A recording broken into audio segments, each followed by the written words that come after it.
Oke, silakan Pak buka Jul, dulu. sudah. Oke, Pak Sudah, Pak Eko. Jul. Assalamualaikum Pak Eko.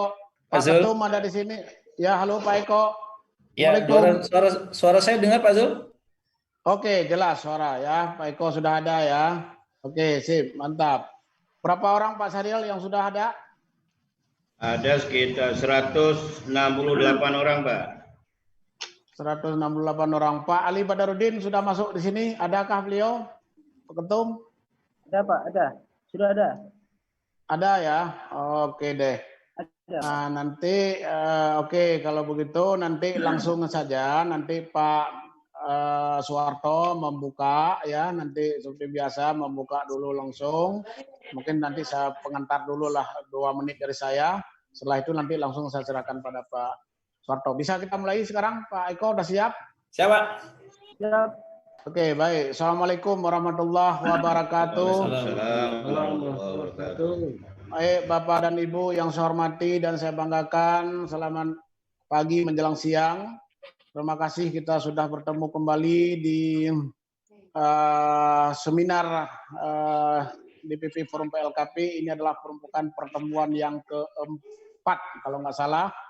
2 kali pertemuan di bidang e-learning. Hari ini kita bedah sebuah bisnis manajemen lembaga dari Koperasi LKP yang nanti akan dibahas oleh Pak Eko. Nanti riwayat Pak Eko itu akan diperkenalkan oleh moderator. Perlu Bapak dan Ibu saya sampaikan, nanti malam kita akan ketemu melanjutkan materi e-learning kembali. Kemudian saya hanya memperkenalkan, menyampaikan saja tentang moderator kita hari ini. Moderator hari ini adalah Pak Soeharto, Ketua DPD Forum PLKP Jambi. Host kita yang sudah beken, yang sudah pengalaman luar biasa, yaitu Pak Syariel Kiram, Ketua DPD Provinsi Aceh. Bangga Pak Soeharto untuk membuka pengantar ini sekaligus memperkenalkan narasumbernya. Kami persilakan. Baik. Assalamualaikum warahmatullahi wabarakatuh. Waalaikumsalam warahmatullahi wabarakatuh. Selamat siang Bapak Ibu semua yang saya hormati, Pak Ketum, juga Pak Sekjen, juga para jajaran DPP Forum Pengelola Kursus di Indonesia. Hari ini Bapak Ibu kita akan sharing dengan Pak Eko Desri ya dari Lampung. Pak Eko Desri ini sosok yang sudah sukses di bidang pendidikan non formal ya, yaitu pimpinan IDEA Indonesia Lampung. Materi hari ini strategi korporatisasi LKP dari asal jalan jadi bisnis miliaran. Wah, luar biasa sekali ini. Pokoknya Bapak Ibu ikuti dengan cermat, ini materi luar biasa. Karena kalau ikut pelatihan Pak Eko ini bayarnya jutaan ini, ya Pak Eko ya. Nah, mudah-mudahan kita semua dari pengelola kursus ya bisa tertular ilmunya Pak Eko yang dahsyat ini. Dari bisnis yang asal jalan, sekarang dia jalan-jalan pun bisnis jalan. Gitu. Jadi bisa kita contek nanti ilmunya. Mohon Pak Eko di-sharingkan ya jurus-jurus mautnya itu ya, jurus-jurus maut dalam mensukseskan lembaga kursus dan pelatihan ini. Nah, Bapak Ibu mungkin itu saja pengantarnya. Kita langsung kepada Pak Eko. Silakan Pak Eko bisa monitor Pak Eko. Ya, suara saya jelas Mas Soeharto? Jelas. Itu jelas Pak Eko. Baik, silakan Pak Eko ya. Terima kasih dulu. Assalamualaikum warahmatullahi wabarakatuh. Waalaikumsalam warahmatullahi wabarakatuh. Baik, terima kasih Mas Soeharto. Assalamualaikum warahmatullahi wabarakatuh. Waalaikumsalam warahmatullahi wabarakatuh. Yang terhormat Pak Ketum Idola yang tetap ganteng, Pak Sekjen, seluruh ketua DPD, pengurus DPP dan rekan-rekan forum LKP di seluruh Indonesia. Hari ini saya akan sedikit sharing tentang pengalaman saya membangun IDEA Indonesia dari 2009, di mana ya sama dengan kebanyakan teman-teman LKP di luar sana, ketika membangun LKP ya sekedarnya atau asal jalan saja. Saya izin untuk mulai share screen teman-teman.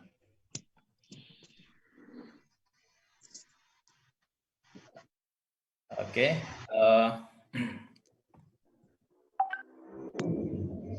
Apakah screen saya sudah terlihat? Oke, jelas. Jelas ya. Baik. Hari ini saya akan bicara tentang pengalaman saya mengkorporatisasi sebuah LKP menjadi sebuah unit bisnis. Sebelumnya saya kenalan dulu, nama saya Eko Desrianto.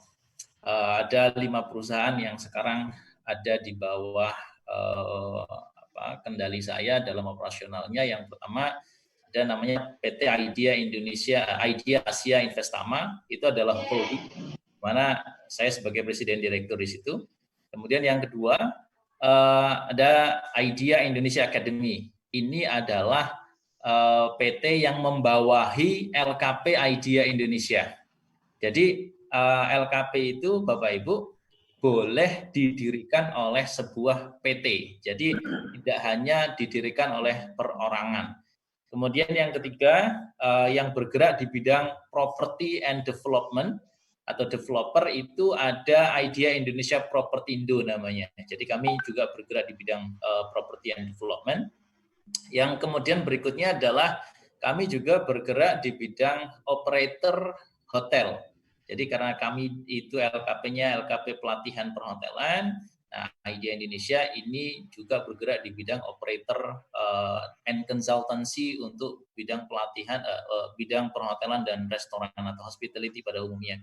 Dan yang terakhir kami, kebetulan istri saya dokter Bapak Ibu, jadi kita juga bergerak di bidang health and consumer goods, di mana kita punya klinik kesehatan gitu ya, kemudian ada minimarket. Itu saya itu pakai Idea Sakinah Bersama. Jadi pertama yang saya sampaikan adalah salam dari Idea Indonesia Lampung untuk semua pengurus DPP dan semua rekan-rekan dari seluruh Indonesia di forum LKP. Ini adalah tim inti saya untuk LKP ya.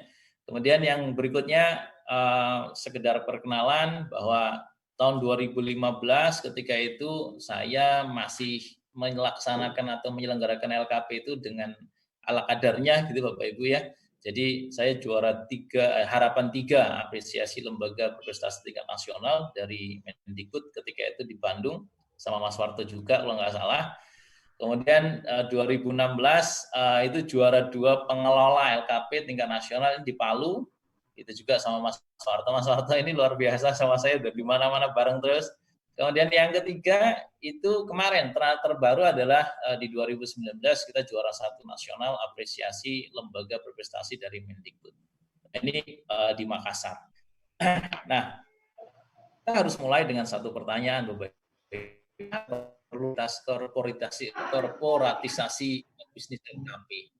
Kan banyak saya itu ketika bicara dengan teman-teman LKP, terutama ketika saya dulu belum menjadi pegiat di forum LKP sebelum dihubungi Pak Ketum untuk jadi ketua DPD Lampung, itu di organisasi sebelah di mana kita hijrah dari sana semuanya.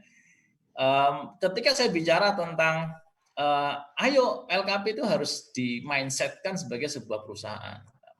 Mereka selalu mengatakan bahwa bukankah LKP itu bermisi sosial ya, bukan bisnis ya gitu. Nah, ini yang banyak sampai hari ini gitu.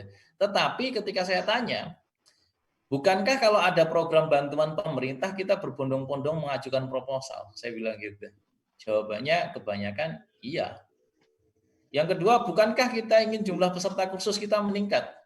Hampir semua mengatakan iya.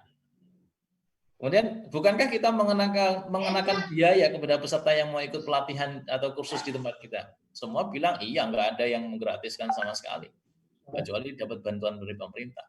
Kemudian, bukankah kadang-kadang kita terpikir untuk buka cabang?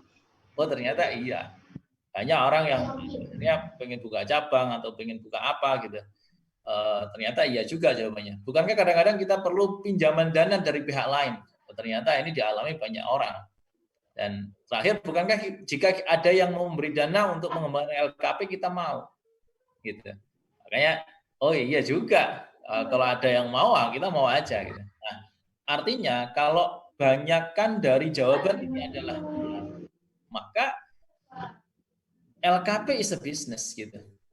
Maka LKP itu bisnis, Bapak Ibu. LKP itu adalah perusahaan swasta yang harus dikelola secara korporasi. Gitu.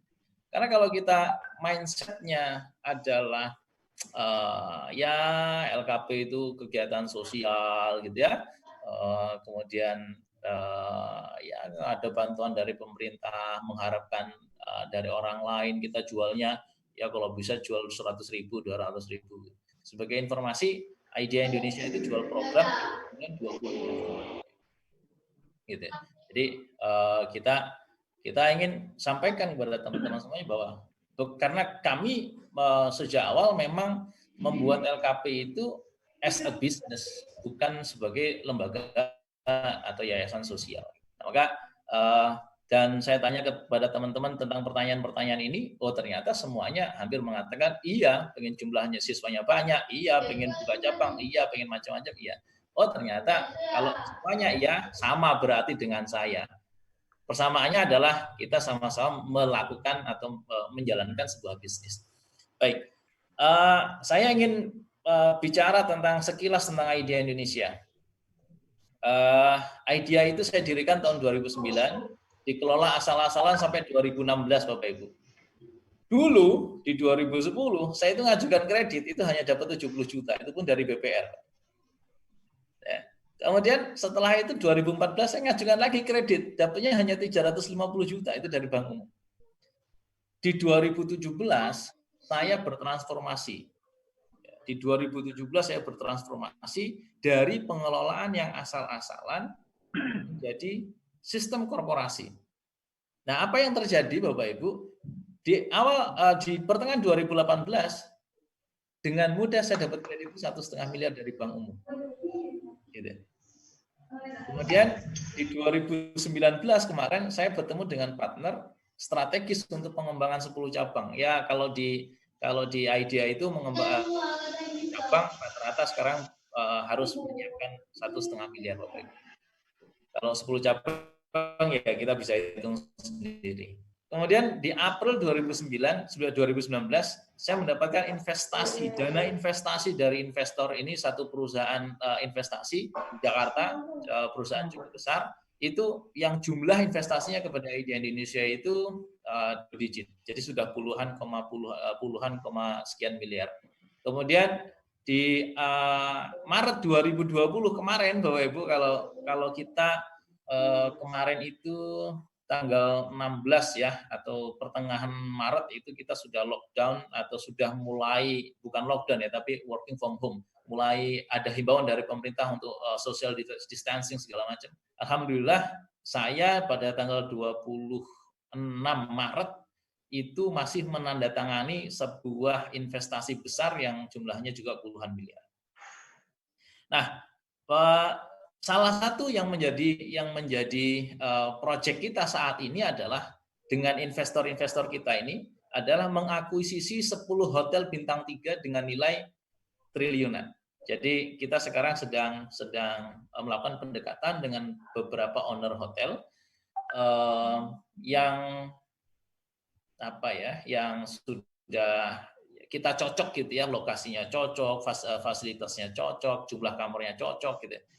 Kemudian sekarang kita sedang berkomunikasi intensif dengan 10 owner ini untuk kemudian kita akuisisi dalam waktu antara 2020 sampai 2022. Nah begitu.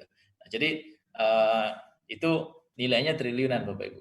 Nah, apa yang terjadi adalah, coba Bapak Ibu lihat, antara 2009 sampai 2016, Idea Indonesia itu berjalan dengan sangat linier. Tetapi setelah 2017, Idea Indonesia berjalan dengan eksponensial. Begitu cepat, begitu dahsyat gitu ya.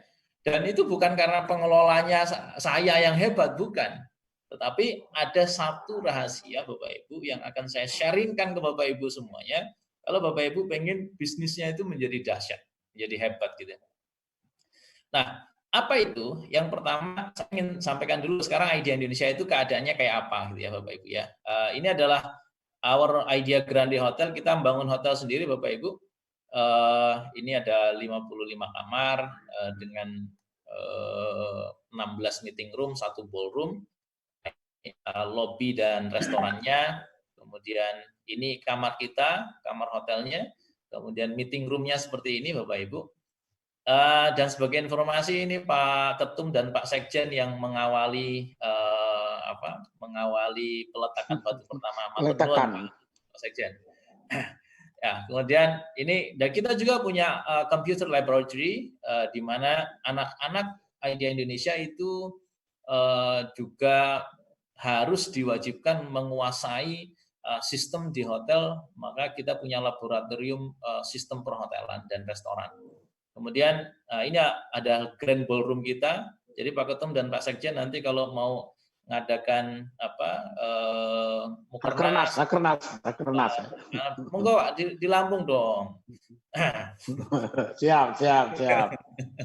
Gratis biayanya. Yang kedua kita juga punya Pak hotel under our management, itu namanya BBC Hotel and Convention. Ini juga hotel yang tidak kalah keren juga di Lampung. Kalau tadi cuma 55 kamar, ini 158 kamar. Nah ini kamarnya Bapak Ibu, dia lebih minimalis gitu ya, tapi lebih banyak. Kemudian ini restorannya, nah lengkap dengan swimming poolnya. Tapi dia tidak punya ballroom yang cukup besar, ballroomnya hanya sekitar untuk 400 orang. Kalau yang Idea Grande tadi ballroomnya bisa 1.500 orang. Oke. Nah, lalu pertanyaannya adalah bagaimana kita memulai gitu ya. Bagaimana kita memulai untuk bisa membuat LKP itu menjadi sebuah korporasi bisnis. Tidak LKP as usual, tidak LKP seperti biasanya. Tidak LKP yang selalu berpikir kapan ini PKK turun, kapan PKW turun gitu. Ini yang harus kita ubah. Pak Ali itu mendirikan forum LKP dengan bersama para founder, para pendiri itu dengan satu tujuan itu untuk membuat satu perubahan dalam cara mengelola LKP. Jadi LKP itu nggak boleh biasa-biasa saja karena beliau juga sudah menerapkan sistem korporasi bisnis ini. Pertama yang ingin saya sarankan ini sharing dari pengalaman saya sendiri sehingga menjadi materi sharing saya saja. Pertama, temukan partner untuk mendirikan perseroan terbatas. Atau Bapak Ibu, LKP tidak boleh berbentuk lembaga kalau kita mau besarkan. Harus berbentuk PT, Bapak Ibu. Ya, harus berbentuk PT.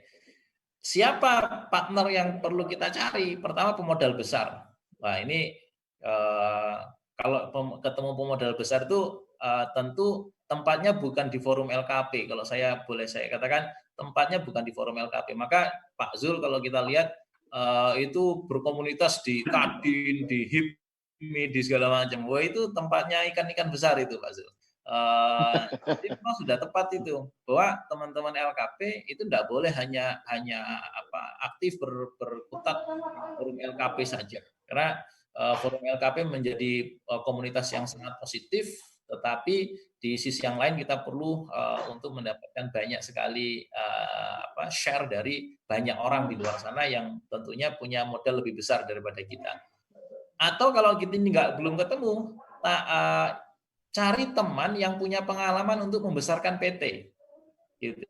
Jadi dia sudah biasa di korporasi, ya paling tidak di level direktur gitu ya. Kemudian ajak dia untuk membesarkan kita itu. Atau sesama pengelola LKP yang satu visi dan masih energik. Jadi kan saya harus sampaikan ini, ada beberapa teman-teman yang di Lampung itu pengen buat PT lah, LKP-nya mau jadi PT. Tapi cara mengerjakannya dengan sangat slow gitu, sehingga ya hanya berubah rumah doang gitu, tapi ya isinya sama aja. Dan itu saya tidak sarankan. Harus dengan orang-orang yang punya visi dan harus energik ya. Dan Atau cari teman yang punya jaringan yang luas. Nah ini ya, kalau di beberapa komunitas kayak HIPMI, kayak beberapa komunitas pengusaha itu ada namanya pitch di investor atau meet di investor.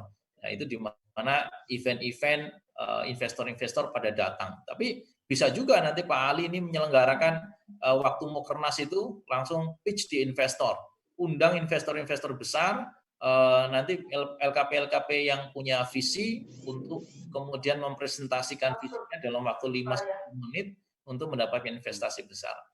Nah, kemudian atau bisa juga partner di PT kita itu karyawan kita yang paling potensial. Nah, itu bisa untuk partner untuk dengan PT. Nah, yang berikutnya adalah tentukan peran dari masing-masing saham.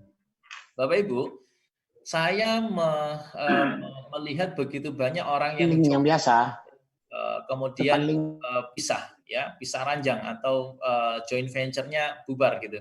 Kenapa? Karena ada banyak hal yang tidak ini orang Jawa, ini orang kita, orang Indonesia pada umumnya itu ewuh pakewuh di awal gitu.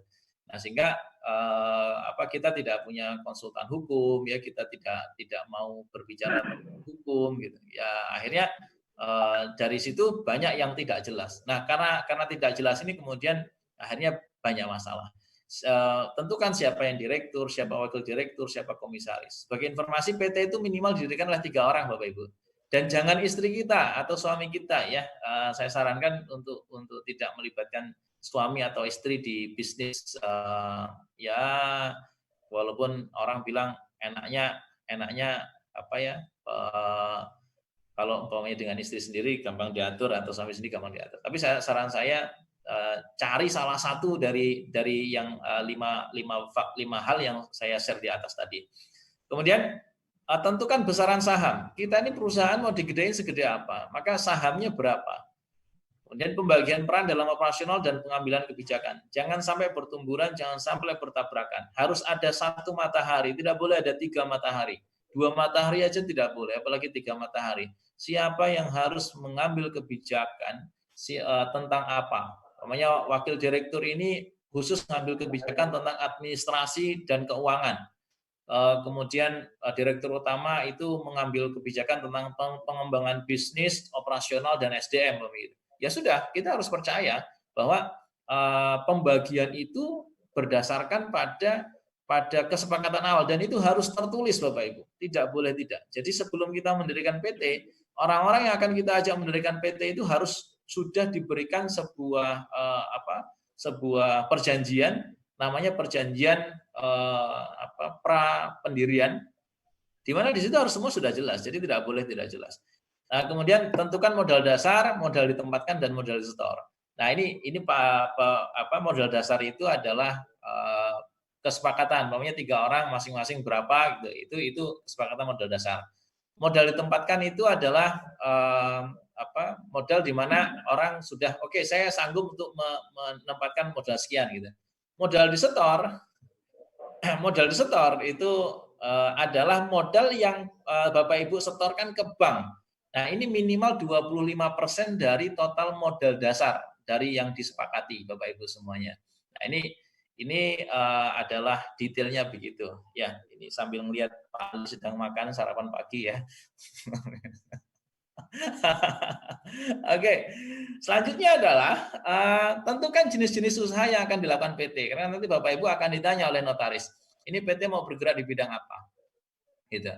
Salah satunya harus ada pelatihan, event organizer, penjualan, distribusi, properti, dan segala macam. Monggo, itu adalah satu hal di mana Bapak Ibu bebas menentukan, paling tidak isikan 5 jumlah usaha atau 5 jenis usaha di satu PT. Kemudian ini penting, Bapak Ibu, sekarang ini kan kita mengelola LKP itu masuk kantong kanan, keluar kantong kiri. Kita lagi gitu yang ngurusin uang itu. Next time kalau kita sudah jadi PT, ini tidak boleh terjadi. Saya ini digaji, Bapak Ibu. Saya ini pendiri, saya pemilik perusahaan, tapi saya digaji. Saya tidak mengelola uang perusahaan. Tidak. Maka tentukan gaji dan cara pembagian hasil dividennya dari awal sudah tentukan. Direktur itu harus digaji berapa, komisaris digaji berapa, wakil direktur berapa gitu. Kemudian kapan pembagian dividen, setiap tahun sekali kah, atau setengah atau 2 tahun sekali kah, atau nggak bagi dividen selama 3 tahun. Itu yang saya lakukan dengan perusahaan saya. 5 perusahaan saya itu tidak bagi dividen dalam waktu 3 tahun pertama. Tidak boleh. Jadi karena direktur dan dewan direksi itu harus sudah digaji dan harus cukup untuk kehidupan sehari-harinya. Nah, gitu. Maka saya buat perusahaan 5 Bapak Ibu supaya benar-benar cukup gitu. Kan semuanya dapat gaji itu dari gaji direktur utama kan. Gitu. Kemudian laba ditahan itu kalau kami putuskan 40% dari laba setahun dan laba tahunan. Ini enggak boleh dibagi. Pokoknya 40% dari total laba itu enggak boleh dibagi. Tapi untuk apa? Untuk pengembangan bisnis. Ini yang akhirnya kita bisa membangun asrama. Asrama kita kapasitas sekarang sudah 600 orang. Itu kita bangun. Kemudian hotel kita bangun juga. Akuisisi hotel akan kita lakukan. Nah, maka ini dari mana? Selain dari dana investor, kita juga punya dana cadangan dari retain profit atau yang disebut dengan laba ditahan. Bapak Ibu, selanjutnya adalah, nah ini saya kasih teknis sekali Bapak Ibu ya. Ini silakan di screenshot boleh. Legalkan dengan akta notaris ya. Jadi akta pendirian perseroan atau akta pendirian PT itu harus dengan notaris, enggak bisa enggak. Bapak Ibu umpamanya dengan perjanjian di bawah tangan, kemudian buat PT kita berencana buat PT, itu belum jadi PT. Kemudian harus ada surat keputusan Menkumham. Nah, kemudian ada surat pernyataan kesanggupan setoran modal. Nah, itu nanti dari notaris yang menyiapkan. Nah, kemudian setelah aktanya jadi, silakan Bapak Ibu untuk membuka rekening bank atas nama PT. Semua transaksi Bapak Ibu, 5.000, 10.000, 100 juta, 1 miliar itu harus dengan rekening harus melalui rekening PT. Kenapa? Karena ini adalah penyeimbang laporan keuangan kita. Apa yang tercatat di laporan keuangan harus tercatat di rekening bank. Jika ini bisa dilakukan, maka bisnis kita benar-benar sehat Bapak Ibu. Dan itu yang nanti bank akan lihat, oh ini bisnis bankable gitu. Terpercaya, laporan keuangannya tertib dan segala macam. Nah, kemudian lakukan setoran modal ke rekening PT minimal 25% dari modal dasar. Namanya modal dasar disepakati 3 orang masing-masing 50 juta, maka 150 juta. 25%-nya itu dari 50 juta masing-masing orang itu berarti sekitar 12,5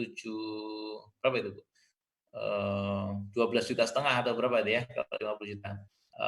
Pokoknya ya sekitar 12,5 juta itu disetorkan ke rekening. Nggak boleh nggak disetorkan karena PT kita nggak akan jalan, PT kita namanya PT bodong kalau rekening ini atau setoran modal awal ini tidak disetoran ke rekening PT kita. Ingat ya, tidak boleh tidak ada setoran awal. Ini modal ini harus disetorkan. Kemudian keterangan domisili Bapak Ibu itu harus dilakukan, diurus di kelurahan setempat, kemudian NPWP kantor pajak dan daftarkan melalui online single submission atau OSS untuk dapat nomor induk berusaha atau NIB. Nah, kalau ini sudah selesai berarti kita sudah PT-nya lengkap Bapak Ibu. Nah, ini PT-nya bukan PT kosong lagi, PT-nya sudah lengkap yang bisa beroperasional, yang bisa ikut tender, yang bisa ngambil proyek, kira-kira gitu, di pemerintahan maupun swasta, ini sudah bisa. Kalau ini belum, biasanya kita bilang, ini diurus nanti boleh nggak Pak? Ya sebenarnya boleh, tetapi kita tidak bisa, tidak kunjung menjadi besar. Ini kan mumpung Bapak Ibu lagi WFH, lagi banyak di rumah.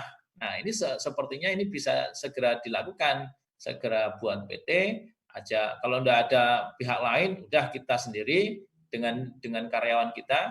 Karyawan kita caranya gimana? Kasih aja 1 lembar saham Bapak Ibu. Contoh umpamanya ada 1.500 lembar saham. Nah, maka karyawan siapa gitu yang paling bagus, kasihlah 10 lembar saham. Karyawan berikutnya karena kita minimal 3 orang, kasihlah 1 lembar saham gitu. Atau kalau sudah ketemu dengan partner, ya sudah kita bagi modal kira-kira gitu. Itu yang kemudian harus dilakukan. Tapi Ini sangat mungkin sekarang ini karena notaris tidak libur Bapak Ibu, notaris terus kantor pajak juga masih buka untuk sekedar pengajuan online, pengajuan NPWP juga masih buka.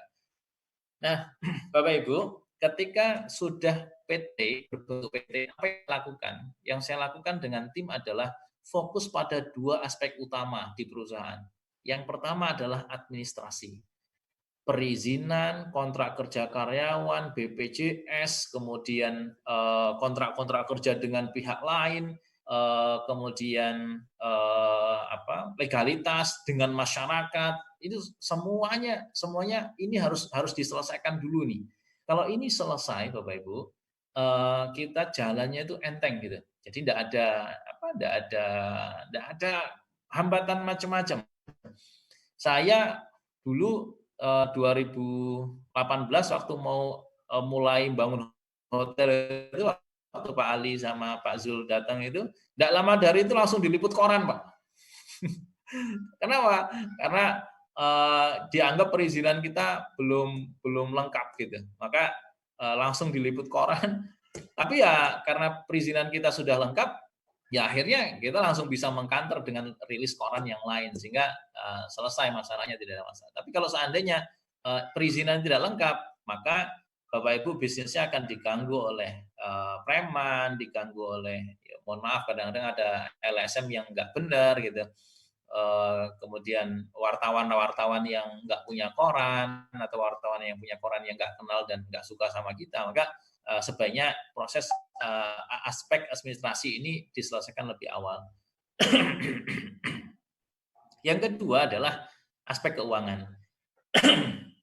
Pertama tadi saya sampaikan, setoran modal ke bank harus dilakukan. Kalau itu tidak dilakukan berarti PT kita PT kosong Bapak Ibu. Yang kedua, keuangan PT harus terpisah dengan keuangan pribadi. Jadi tidak ada itu yang namanya direktur PT atau owner PT kemudian tiap bulan minta uang kepada perusahaan selain dari gaji, itu tidak boleh.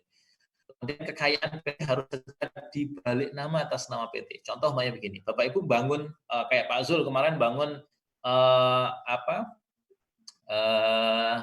bangun istana lah kira-kira gitu ya untuk LKP-nya. Nah itu selama ini mungkin kalau seandainya itu masih atas nama lembaga atau bahkan atas nama pribadi Pak Zul, gitu, itu sebaiknya segera kalau PT sudah ada maka itu dibalik namakan atas nama PT. Jadi seolah-olah PT itu beli gedung itu kepada Pak Zul gitu. Ya, yang tanda tangan nanti yang jual Pak Zul sebagai pribadi, yang beli Pak Zul sebagai direktur PT. Ya, itu nanti gampang dari notaris saja. Nah, itu contohnya. Jadi kan kita kan sekarang ini banyak yang sudah bangun ruko sendiri, punya ruko sendiri, punya segala macam itu. Itu kalau atas nama pribadi nanti Bapak Ibu itu tidak bankable. Ya, bank ya sekedarnya sajalah ngasihnya gitu. Atau itu tidak scalable. Investor nggak ada yang mau masuk karena semuanya masih atas nama pribadi gitu. Nah, yang kemudian adalah membuat laporan keuangan standar korporasi. Nah, apa ini laporan keuangan standar korporasi? Yang pertama adalah kita pasti tahu ada beberapa jurnal, kemudian laporan rugi laba dan neraca. Tapi yang juga penting adalah bahwa setiap uang yang keluar dan masuk itu harus berasal dari rekening PT. Jadi tidak boleh dari rekening pribadi. Nah, ini yang kemudian nanti perusahaan kita akan auditable. Jadi ketika ada kantor akuntan publik masuk ke perusahaan kita untuk mengaudit laporan keuangan kita, itu tinggal disuguhkan aja transaksi, nota-nota, dan transaksi dari bank. Nah, maka itu sudah auditable. Sudah saya pastikan perusahaan kita akan lolos audit dari kantor akuntan publik. Nah, kemudian laporan keuangan yang akuntabel dan auditable itu tadi ya sudah saya sampaikan bahwa yang disebut dengan auditable adalah ketika laporan keuangan didukung oleh nota-nota, kemudian didukung lagi oleh transaksi di cash in cash out-nya di bank. Nah, yang terakhir tentu nanti kita silahkan kalau kita mau diskusi terkait materi kita hari ini. Tapi terakhir saya ingin sampaikan ada 6 aspek yang membuat investor tertarik. atau ada 6 aspek yang membuat bank tertarik kepada bisnis kita. Pertama adalah administrasi perusahaan. Yang kedua, laporan keuangan. Yang ketiga, operasional. Jadi kita SOP kita harus benar-benar bagus dan teruji. Yang keempat, marketnya tidak boleh terbatas. Jadi marketnya ibaratnya gini, bisnis ini kalau dibuka di semua pulau, di semua provinsi, di semua kabupaten, itu bisa hidup, kira-kira gitu. Kalau umpamanya marketnya itu seluas itu, dan kalau kita ini kan alhamdulillah kita semua ya di LKP ini kan marketnya kan orang, selama masih ada orang butuh pekerjaan, butuh pelatihan khusus ya pasti kita laku gitu ya. Nah, market ini berhubungan juga dengan operasional di marketingnya. Jadi kalau ada marketnya, cuman cara marketingnya salah, bisnis kita bagus tapi cara marketingnya salah ya tetap saja tidak bisa jalan gitu. Kemudian yang kelima adalah SDM. Jadi faktor SDM, siapa yang mengelola ini? Terpercaya tidak? Tim-timnya bagaimana? Pengalamannya seperti apa? Jadi biasakan Bapak Ibu untuk kalau kita akreditasi kan selalu selalu ngumpulin CV-CV. Kalau kami melakukan filing Bapak Ibu. Filing itu gini, isinya CV, KTP, sertifikat-sertifikat, termasuk di dalamnya kalau dia pernah dapat promosi, surat promosinya kita filing di satu file. Kemudian kalau mereka pernah dapat punishment, mereka pernah dapat bonus, mereka pernah dapat, itu semuanya dibuat di satu file. Satu karyawan punya satu map, ya, satu karyawan punya satu map untuk nge-file semua karyawan kita. Nah, itu yang kemudian ketika kita mau buka informasi tentang apapun tentang karyawan kita, itu sudah ada filingnya dan itu cakep banget gitu. Nah, SDM itu nanti salah satu yang akan diaudit oleh investor. Jadi siapa punya keahlian apa, portofolionya bagaimana, tutup target atau tidak, itu nanti investor yang akan mendue diligence namanya, atau meneliti dengan lebih dalam. Nah, dan yang terakhir adalah biasakan setiap tahun Bapak Ibu mengupdate rencana bisnis jangka panjang. Jadi rencana bisnis tahunan wajib, itu yang harus kita lakukan sebagai roadmap kita menjalankan bisnis. Tapi ada yang membuat orang lebih tertarik Bapak Ibu dibandingkan dengan target tahunan, yaitu target 5 tahun, 15 tahun, 25 tahun.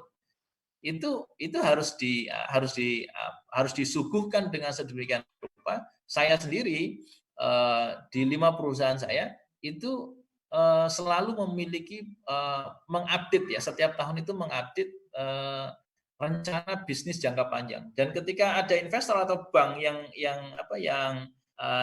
yang mendengarkan itu jadinya menarik bisnis kita. Nah, ini yang 6 aspek yang dari saya sampaikan dari awal. Tentu kalau ini kita bedah satu-satu ya tidak bisa hanya 2 jam, mungkin bisa 2 minggu Bapak Ibu. Kalau mau kita ingin administrasi perusahaan itu apa aja dan bagaimana cara buatnya, laporan itu apa aja dan bagaimana cara buatnya, sampai rencana bisnis jangka panjang itu aspeknya apa aja, ya itu bisa 2 minggu kita ngisi materinya. Tapi tidak apa-apa, ini hanya sekedar informasi, sharing pengalaman dari saya, sehingga ya bisnis kita tidak begitu saja. Kadang kita sudah lama sekali, sudah 10 tahun, 20 tahun, bahkan 30 tahun, tapi bisnis kita masih begitu-begitu saja. Dan tidak masalah usia itu berapa Bapak Ibu. Bapak Ibu sudah senior, namanya jauh lebih senior dari saya, atau ada yang jauh lebih muda dari saya. It's not about age, bukan masalah umur. Ini masalah visi. Saya lihat kayak Pak Ketum, Pak Zul, Pak Sekjen itu, walaupun beliau-beliau sudah senior-senior dan sudah sangat lama, tapi visinya untuk membangun LKP itu masih sangat-sangat kuat, luar biasa. Mas Warto, saya kira itu saja dulu materi yang bisa saya sampaikan. Nanti kalau memang ada pertanyaan, kita lanjutkan melalui sesi tanya jawab. Monggo, saya kembalikan ke Mas Warto. 45 menit cukup.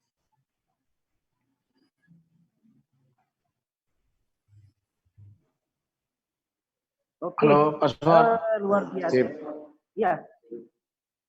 Oke Pak Zul, luar biasa sekali ini. Ya, lanjut. Ya, Bapak Ibu silakan jika ada yang mau ditanyakan ya. supaya kita tertular semuanya ya, bagaimana ilmunya Pak Eko ini bisa kita serap. Nah, silakan Bapak Ibu, mungkin ada yang mau ditanyakan.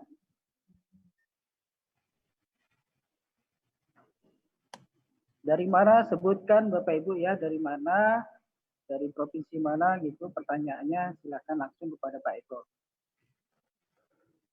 Ayo di unmute semua Pak Sahril ya. Ada begitu ini terlibat di situ, anda tahu loh mau dah waktu tapi dulu mau tahu loh, karena anda tahu mau jadi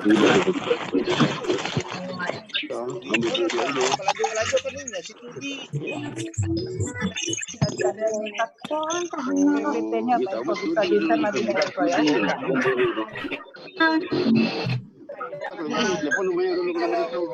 Meeting.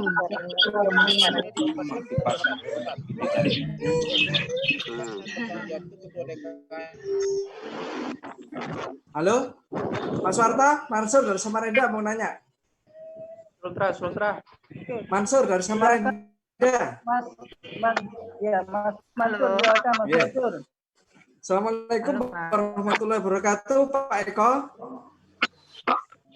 Nah, saya Mansur dari Samarinda, Pak Eko. Saya tertarik sekali dengan paparan dari Pak Eko, sangat-sangat menginspirasi dan hebat sekali. Nah, saya mau bertanya Pak, untuk mengembangkan bisnis ini.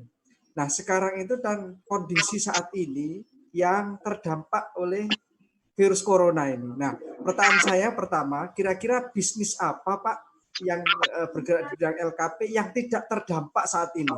Yang pertama. Yang kedua, kira-kira kalau kita mau memilih bank untuk pinjam atau mengajukan kredit, kira-kira pilih bank apa Pak? Bank yang syariah atau bank yang non syariah? Terima kasih Pak. Itu saja Pak, terima kasih. Baik, Mas Mansur, mungkin satu lagi ya. Bapak Ibu, satu lagi pertanyaan. Sultra, nanti baru dijawab. Dari Sultra ya? Sultra. Silakan Pak Sultra. Ya, terima kasih. Ya, saya juga sepakat tadi dengan penanya pertama, Pak Eko membawakan materi yang luar biasa. Terima kasih. Saya Sam dari Sultra. Saya tidak aktifkan video karena backlight ya. Saya mau tahu kalau Mas Eko tadi kan juga dari LKP ya. Nah, untuk Mas Eko sendiri membangun LKP-nya hingga sekarang itu butuh biaya berapa modalnya dan gimana cara dapatnya jika LKP tersebut tidak mempunyai modal. Jadi kira-kira berapa yang dibutuhkan untuk modal awal untuk bisa seperti Mas Eko, lebih bagus jika pengalamannya yang diceritakan lagi. Terima kasih. Oke, baik. Mungkin dua dulu biar lebih jelas penjelasannya Mas Eko. Yang pertama dari Samarinda tentang bisnis yang tidak terdampak dari corona. Nah, tentunya yang menyangkut dengan LKP, Pak Eko ya. Kemudian bank mana yang tepat untuk mencarikan pinjaman? Apakah syariah atau bank non syariah atau bank neon bisa juga gitu. Nah, itu dulu Pak Eko. Silakan dijelaskan.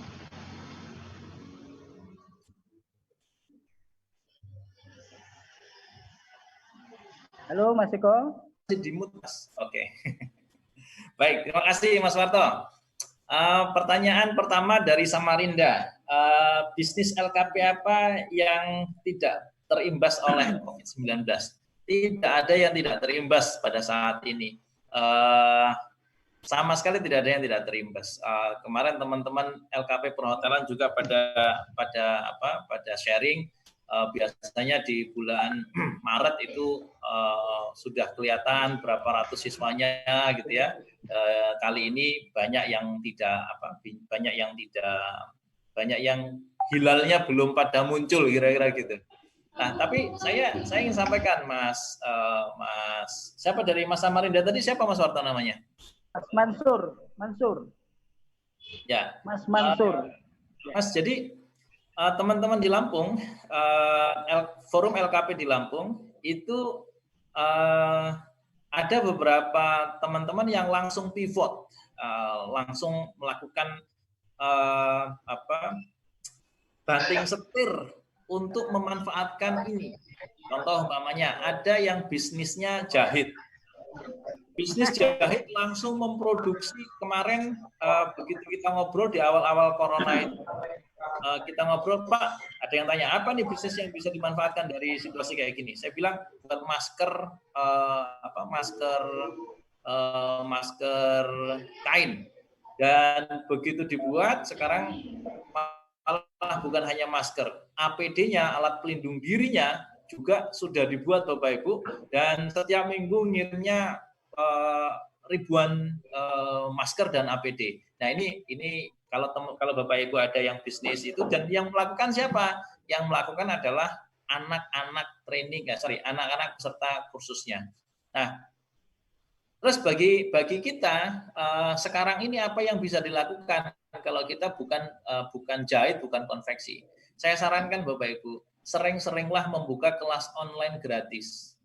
Ya, saya sarankan untuk sering-sering membuka kelas online gratis. Siapapun boleh ikut tanpa berbayar.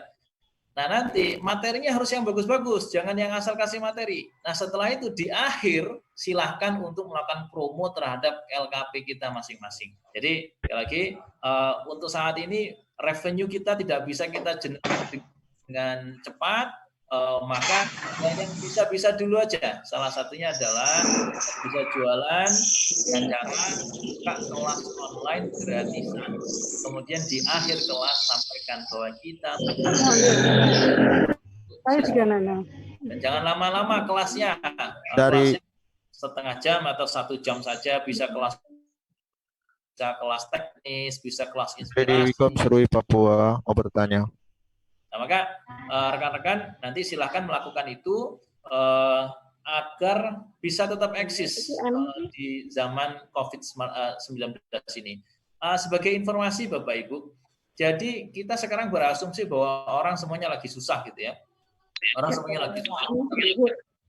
Kemarin kami di IDEA itu melakukan sebuah research gitu kepada calon peserta kita. Jadi yang nanti akan masuk di bulan Juni itu siswa-siswa kita research. Caranya research bagaimana? Caranya adalah mereka kita berikan promo jika mereka melakukan angsuran selama bulan Maret, April, Mei, itu kita berikan diskon. Oh, ternyata mereka pada bayar gitu. Jadi akhirnya kami berpikir, tidak terbukti asumsi kita sekarang ini bahwa COVID itu melumpuhkan semua aspek ekonomi masyarakat dari kota sampai desa. Oh, ternyata tidak terbukti gitu. Maka teman-teman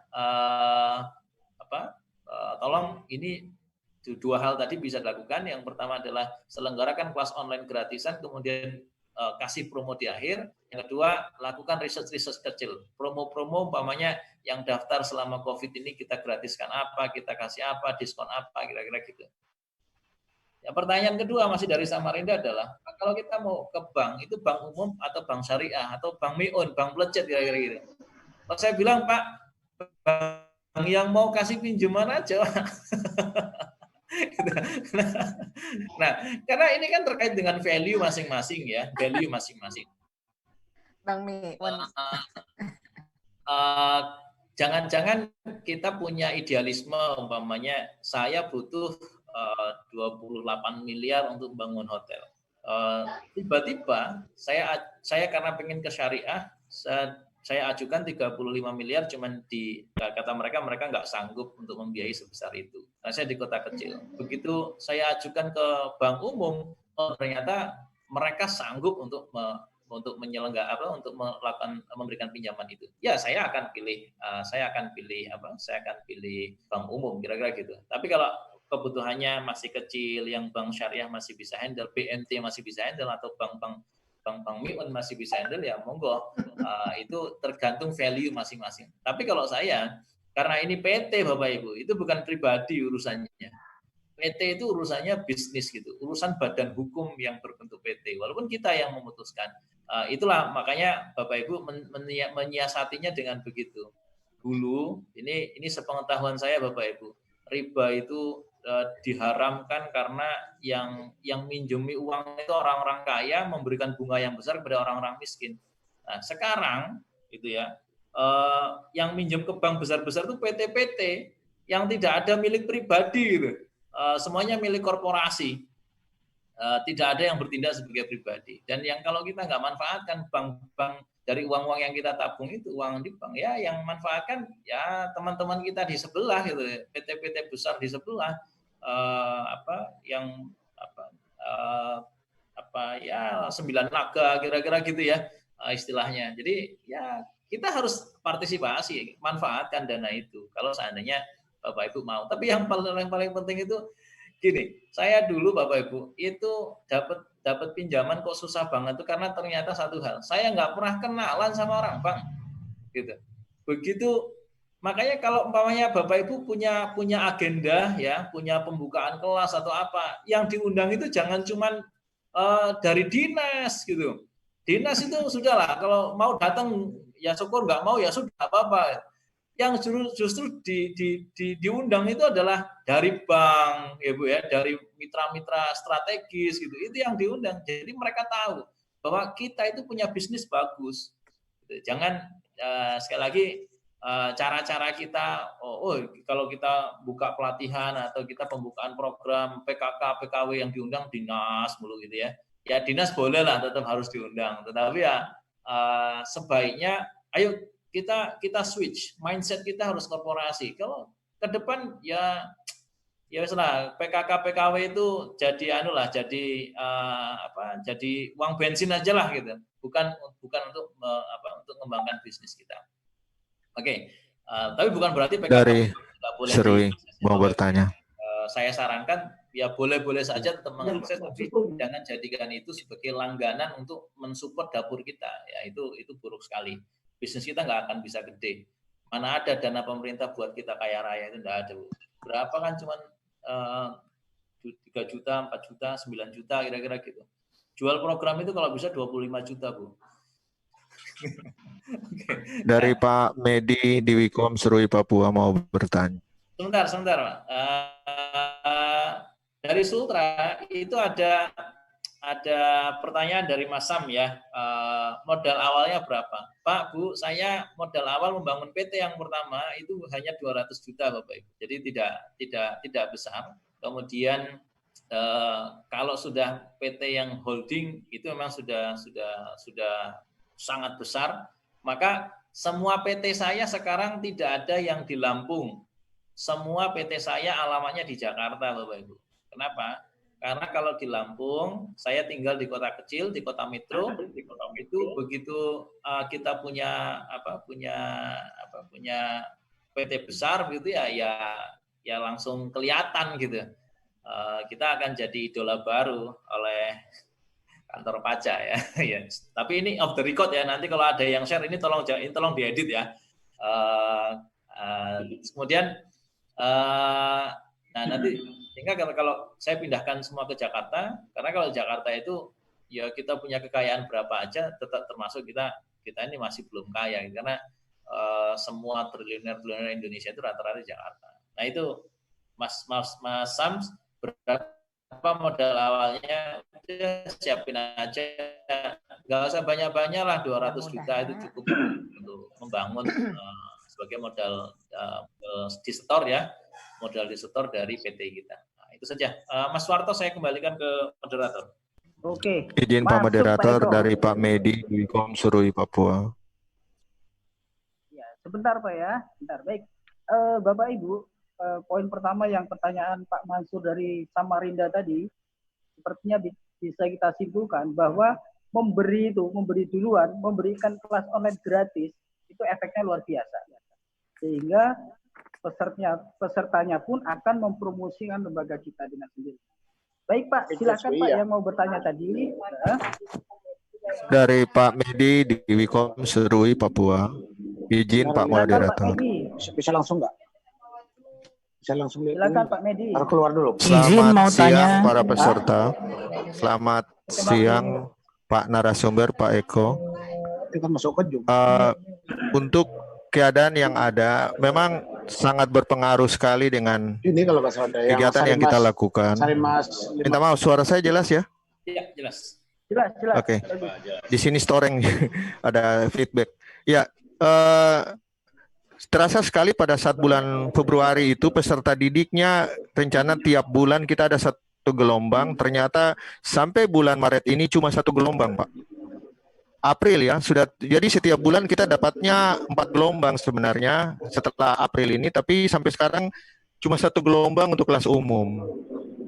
Nah, di sini teman-teman sekalian, terasa sekali karena kebetulan kita pelatihannya itu kursusnya aplikasi perkantoran. Kan tidak terlalu diminati kalau di kota ya, kalau di sini masih ada. Dan kita mau ekspansi ke kegiatan lainnya, tapi terlihat kayaknya sudah tertutup. Minat masyarakat sudah tertutup karena mereka sudah distancing sosial ya. Begitu. Jadi kenapa sampai kita masih tetap jalan? Karena dari awal pembentukan lembaga kami, kita sudah buat kelas magang, Pak. Ini mungkin bisa masukan dari teman-teman. Kita buat kelas magang, kelas bisnis begitu. Jadi teman peserta didik yang selesai, mereka bisa magang di tempat kita. Nanti ada kesepakatan diberi gaji atau tidak, tapi kita terima pelanggan dari luar dan itulah kita bisa hidup. Gitu. Jadi kalau operator aplikasi perkantoran yang kita layani ya pengetikan, rental pengetikan. Jadi dari luar mereka datang, mahasiswa-mahasiswa bikin skripsi, kita ketik gitu. Dan sampai sekarang kita masih hidup, Pak. Kita akhirnya dihidupkan dengan magang itu. Ada beberapa peserta didik yang terlibat di kelas magang dan akhirnya mereka jadi karyawan tetap. Jadi ada kalanya kita tawarkan sama peserta didik kalau sudah selesai apakah mau kelas magang, nanti ada sertifikat magangnya. Dan di situ kita mutualisme ya, mereka dapat ilmu juga untuk pelayanan masyarakat, kita juga dapat income masuk. Jadi akhirnya tidak digaji. Mereka seperti dari mereka pekerjaan mereka, persentase kita bagi. Dan akhirnya ada beberapa yang jadi karyawan tetap di situ. Mungkin kalau yang PKK atau PKW seperti kegiatan menjahit dan kegiatan lainnya, minta maaf teman-teman, sama ya, kita senasib. Tidak ada kelas yang tidak ada yang minat. Jadi ini berdampak sekali. Cuma kita selama beberapa bulan kita hidup dengan itu, kelas magang, Pak. Jadi di situ kita ada buka seperti kayak usaha kecil, memang ada izinnya dari Pemda setempat, dan kita buka di situ keseluruhan lembaga tertulis lembaga ya, tapi di bawahnya kita bikin spanduk menerima pengetikan, menerima fotokopi dan banyak. Jadi kita hidupnya di situ. Maaf, Pak Medi. Itu dari kami. Mungkin ada masukan-masukan teman-teman yang lain, mungkin bisa kita saling berbagi. Terima kasih, salam sejahtera untuk kita. Solo mau bertanya, Pak. Halo, Pak. Silakan sini. Pak. Pak, pertanyaannya lihat di chat dong, Pak. Bali mau bertanya, Pak. Pak Soeharto. LKPDW mau Dari bertanya, Pak. Solo dulu. Baik. Solo, Pak. Solo. Selamat siang, Dep- Pak Eko. Depong bertanya. Tegal ya Pak, Kota Tegal mau nanya. Saya ada 3 pertanyaan, Pak Eko. Yang pertama tadi bisnis yang Bapak uraikan tadi. Ini Pak Budi ki. Halo, apakah linier atau tidak, Bapak? Maksudnya begini, Bapak main bisnisnya tadi adalah perhotelan ya, LPK perhotelan, LKP perhotelan ya. Nah, kemudian 5 bisnis yang lain itu apakah? Soeharto, siapa yang bertanya Pak Soeharto? Dari Solo, Pak. Dari Solo. Yang kedua Pak Eko, tadi saya melihat nama bisnis PT Bapak itu unik ya, ada IDEA semuanya. Nah, apakah itu memang disengaja untuk terkait dengan branding, kemudian terkait dengan teknis marketing atau bagaimana, Pak? Lalu yang ketiga di LKP Bapak itu kan siswanya ada sekian ratus begitu ya. Nah, bagaimana penempatan kerja mereka, Pak? Apakah penempatan kerja dari masing-masing dari siswa-siswa tersebut akan diarahkan ke PT yang Bapak bangun ataukah bagaimana Pak teknisnya? Jadi ada 3 tadi, mohon maaf ya saya ulang. Yang pertama terkait dengan bisnis Bapak tadi linear atau bagaimana, kemudian terkait dengan nama PT, pemasarannya, brandingnya, dan sebagainya. Yang ketiga adalah penempatan kerja. Terima kasih Bapak. Baik, Bapak Ibu, satu lagi ya. Satu lagi pertanyaan. Ya, Pak Moderator. Bali, Pak. Saya Pak Ibu Sulis, Pak. Ya, dari mana Ibu?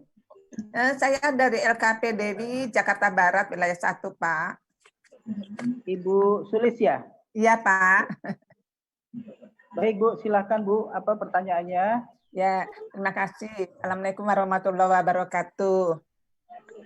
Ini Pak, katakan bahwa kita harus punya akte PT ya Pak. Akte notaris PT gitu Pak. Kebetulan LKP saya itu dulu punya akte notarisnya CP. Bagaimana Pak bedanya apa? Karena saya bergerak di bidang tata kecantikan rambut, kecantikan kulit, dan pengantin. Tolong penjelasannya Pak. Terima kasih Pak Eko. Assalamualaikum warahmatullahi wabarakatuh. Waalaikumsalam warahmatullahi wabarakatuh. Baik, Pak Eko mungkin bisa dijawab dulu ya. Kalau Pak Medi tadi sepertinya tidak ada pertanyaannya ya. Mungkin masukkan saja. Kemudian dari Solo Pak Eko, dari Solo dan dari Jakarta Barat. Silakan Pak Eko.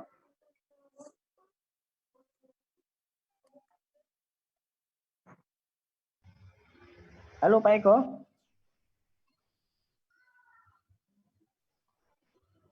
Halo Pak Eko.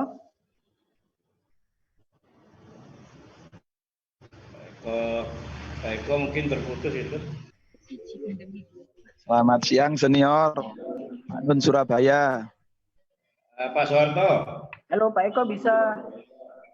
Halo Mas Walto, suara saya ada. Oke, silakan. Sip. Ada ya? Silakan Pak Eko. Oke. Ada. Surabaya dipending dulu Pak ya. Bentar Pak ya. Silakan Pak Mas Eko. Baik, yang pertama dari Pak Medi, terima kasih Pak Medi, itu tadi sharing beliau terkait menghadapi COVID, ada pemagangan, ada segala macam. Monggo itu yang salah satu yang menarik ya Bapak Ibu, silakan kalau memang bisa diaplikasikan di LKP masing-masing bisa dicontoh. Yang kedua terkait dari pertanyaan dari Solo, apakah bisnis saya linear?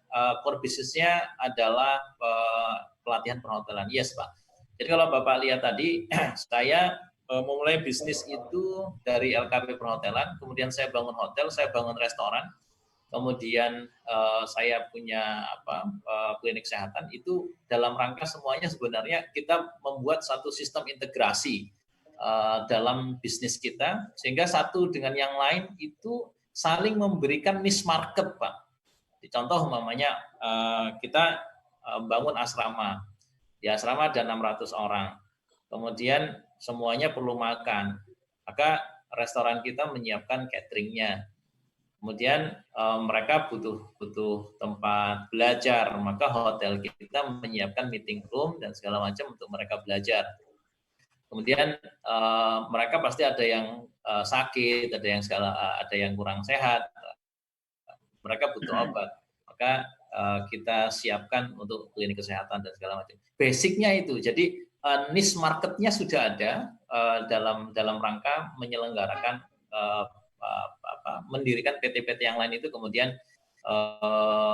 kita sudah punya niche market dari LKP. Kemudian apakah penamaan PT itu sengaja Pak, untuk branding? Oh iya, memang semua PT saya itu kita namakan ada nama idenya supaya memperlihatkan keterikatan atau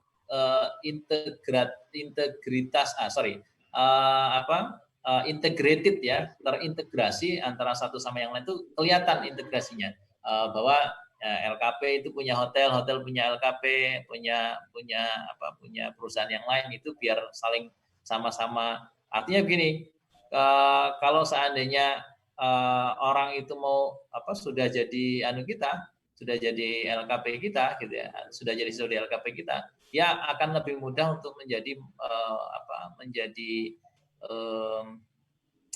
market untuk bisnis kita yang lain. Jadi memang sengaja Pak, itu kita membranding begitu. Kemudian bagaimana penempatan kerja anak-anak? Ya kita alumninya sudah 4.000-an orang Pak yang sudah bekerja di hotel, datanya ada. Nah ini penting ya. Penempatan kerja kita itu sekarang kami jarang meminta untuk kita tempatkan untuk pekerjaan. Alumni-alumni kita yang sudah di posisi supervisor, manager, senior manager, ada yang sudah hotel manager. Nah, mereka-mereka inilah yang kemudian membawa anak-anak kita yang sedang belajar itu tuh bekerja di propertinya masing-masing. Dan saat ini kita sudah anak-anak kita Pak itu ada di 582 hotel di seluruh Indonesia dan restoran ya, restoran-restoran mewah itu sudah ada 582 buah. Sehingga anak-anak kita yang sekali belajar gitu, kemudian penempatannya kita sudah tidak carikan lagi senior-senior kita yang akan narik mereka. Oke, kemudian itu tentang teknis kita Pak dalam penempatan kerja. Kemudian dari Bu Sulis apa bedanya PT dengan CV? CV itu kekayaan Ibu ya kekayaan CV Bu. Jadi CV itu sebenarnya lembaga badan hukum yang sifatnya masih pribadi Bu. Jadi kalau Ibu mau membesarkan perusahaannya atau usahanya, jangan pakai CV, pakainya PT. Kalau saya bilang gini Bu, CV itu adalah rumah yang dikasih papan nama Bu, ya rumah pribadi yang dikasih papan nama. Jadi sebenarnya ini masih kekayaan Ibu juga. Berbeda kalau PT, kekayaan PT dengan kekayaan Ibu itu sudah berbeda jauh. Ya, jadi kalau mau dibesarkan itu biasanya bank atau investor lebih tertarik pada PT daripada CV. CV itu masih pribadi. Mas Warto, saya kembalikan. Pak Soeharto. Siap. Oke, ya Pak. Boleh saya bacakan ini dari kolom chat, ada pertanyaan kawan-kawan, boleh saya bacakan? Oh boleh Pak, silakan. Oke, yang pertama ini ada dari 228641, nggak disebutkan nama. Pertanyaannya adalah, kalau badan hukum PT, apakah LKP bisa dapat bantuan pemerintah seperti PKK, PKW, atau bantuan lainnya? Itu satu. Yang kedua, ini ada pertanyaan dari Pak Sudirwo. Pak Sudirwo menanyakan, apakah bisa forum LKP memfasilitasi pembuatan PT dengan biaya yang paling murah? Ada yang kasih biayanya 1 juta atau ada kerjasama dengan Ekraf memberikan pembuatan PT gratis? Nah, itu ada 2 pertanyaan yang saya bacakan. Silakan, terima Pak Soeharto. Oke, baik. Bisa ditambah lagi Bapak Ibu? Mungkin 1 orang lagi untuk bertanya. Silakan. Ya. Dari Bali, Pak. Pak, dari Depok, Pak, mau bertanya.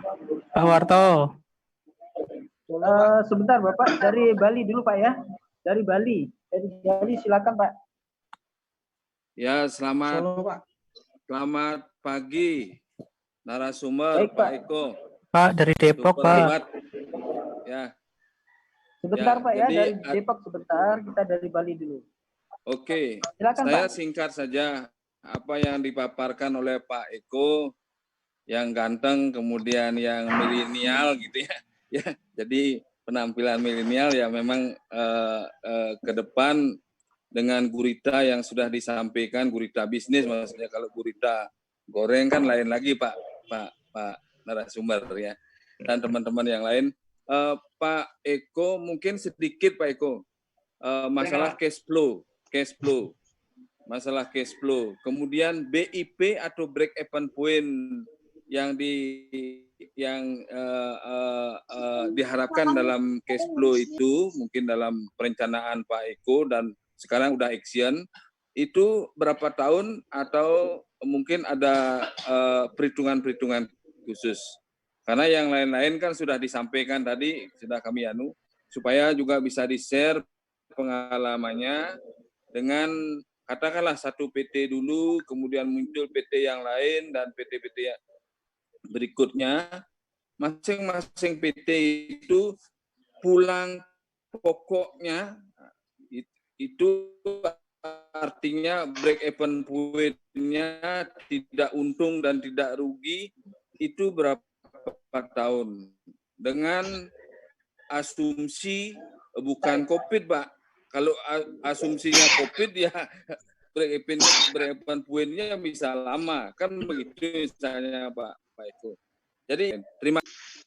Baik Pak, Pak Eko mungkin bisa dijawab dulu pertanyaan teman-teman tadi Pak, silakan Baik. Pak. Terima kasih Pak Warto dan semua teman-teman yang bertanya.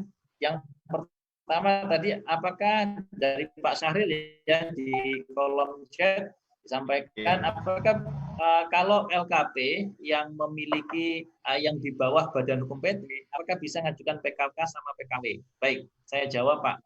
Bapak Ibu, Bapak Ibu yang sekarang sedang PT sedang menjalankan LKP dan badan hukumnya itu lembaga atau yayasan atau apapun, itu jangan dimatikan Bapak Ibu, ya, jangan dimatikan. Silahkan tetap terus saja digunakan, itu boleh. Itu kepentingannya untuk apa? Yaitu ini untuk untuk menampung program-program non bisnis, kalau saya bilang gitu.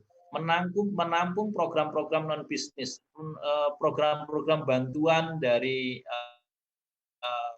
pemerintah seperti PKK, PKW, PKKU dan PKWU.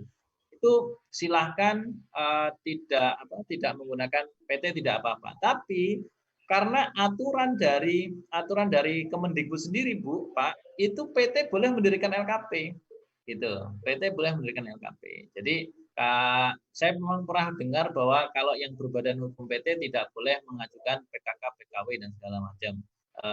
Sehingga saran saya tetap aktifkan kalau untuk PKK, PKW pakai badan hukum yang non bisnis, untuk pengembangan bisnis pakai badan hukum yang bisnis berupa PT. Nah, ke depan Bapak Ibu, kalau Bapak Ibu memang sudah melakukan 6 aspek yang tadi saya sampaikan, ya, 6 aspek administrasi, keuangan, market dan marketingnya, operasional, kemudian SDM dan Sustainable Business Development Plan, itu Bapak Ibu saya kira sudah ya bukan tidak butuh ya sudah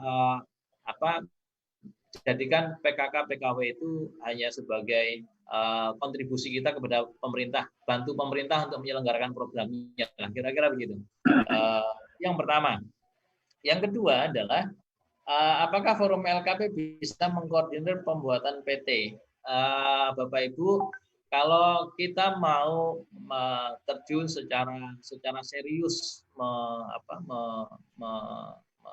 mendirikan PT ini atau LKP kita sebagai unit bisnis, saya kira bisa saja kita minta kemudahan dari DPP Forum LKP, tapi kalaupun toh tidak, buat PT itu hanya 4 juta Bapak Ibu. Jadi saya kira Bapak Ibu orang yang jauh lebih daripada mampu kalau untuk mendirikan PT saja. Biaya notarisnya hanya 4 juta, nah nanti kemudian setoran modalnya silakan disesuaikan. Ingat 20% dari modal dasar. Nah, jadi itu mungkin Pak Azul bisa bantu jawab, Pak Azul, apakah forum DPP Forum LKP bisa memfasilitasi untuk membuatkan PT secara kolektif? Baik, terima kasih Pak Eko. Baik, dari teman-teman tadi ada beberapa yang bertanya yang berkaitan dengan kebijakan forum LKP di Indonesia. Ini apa yang disampaikan ini sangat, saya boleh mengatakan sangat diperbolehkan dan sangat bisa kita lakukan itu apabila kita ada sebuah kerjasama yang baik di antara teman-teman. Bahkan di kita hanya baru beberapa saja para pendiri itu sudah membuat sebuah perusahaan juga bergerak dalam marketplace yang kita dirikan, yang mungkin nanti kalau sudah berjalan maksimal nanti akan kita realisasi kepada teman-teman yang ada di daerah. Nah, kemudian apakah di daerah itu bisa difasilitasi oleh DPP dalam membuat PT?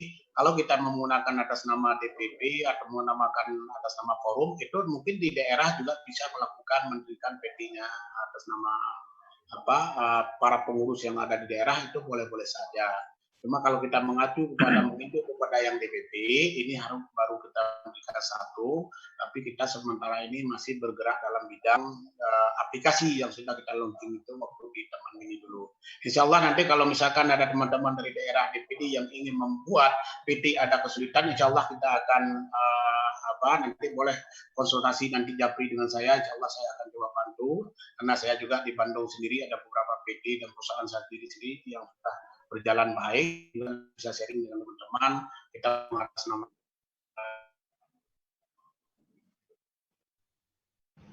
pribadi yang dilakukan oleh Bapak dan Ibu di daerah. Begitu kira-kira Pak Eko. Terima kasih Pak Zul.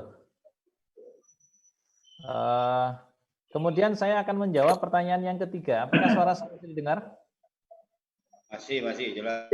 Oke, baik. Pertanyaan ketiga adalah tentang BEP, break even point. Pak, Bu, ya memang begini.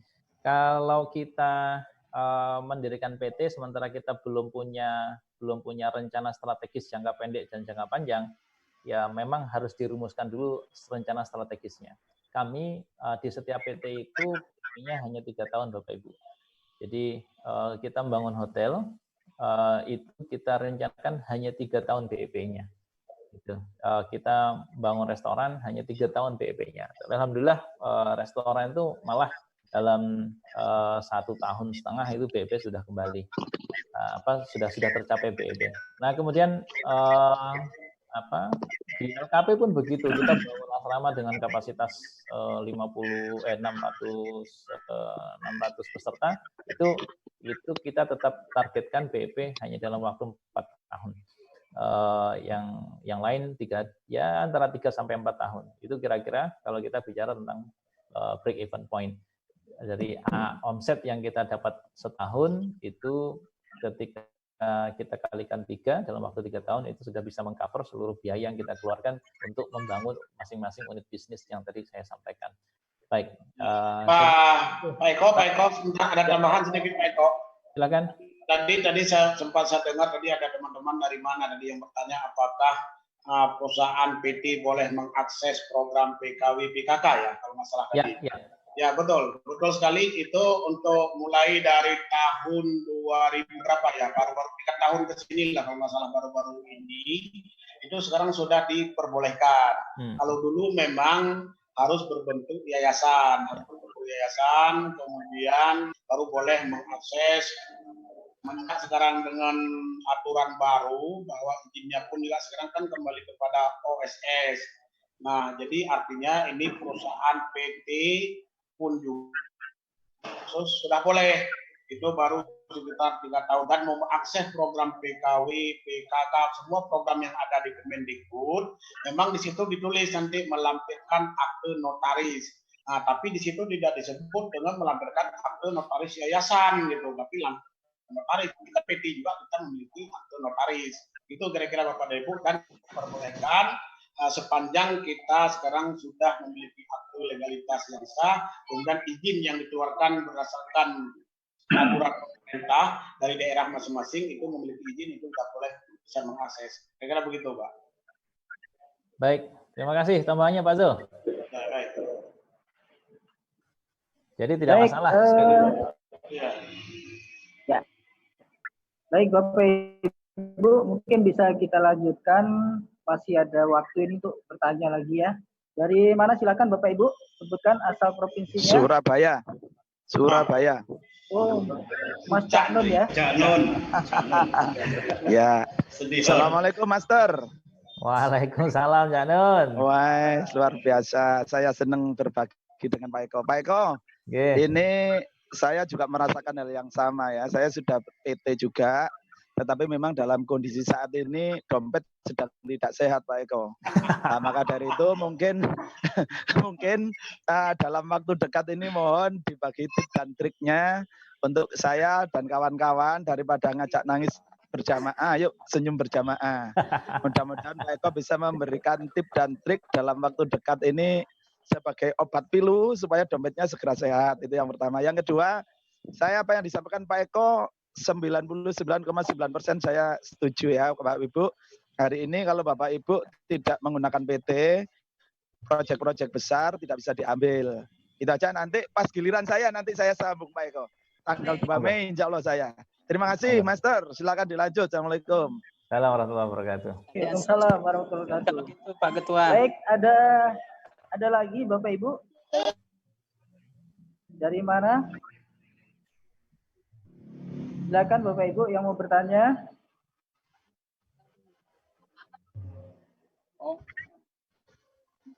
Ya, Ibu, dari mana?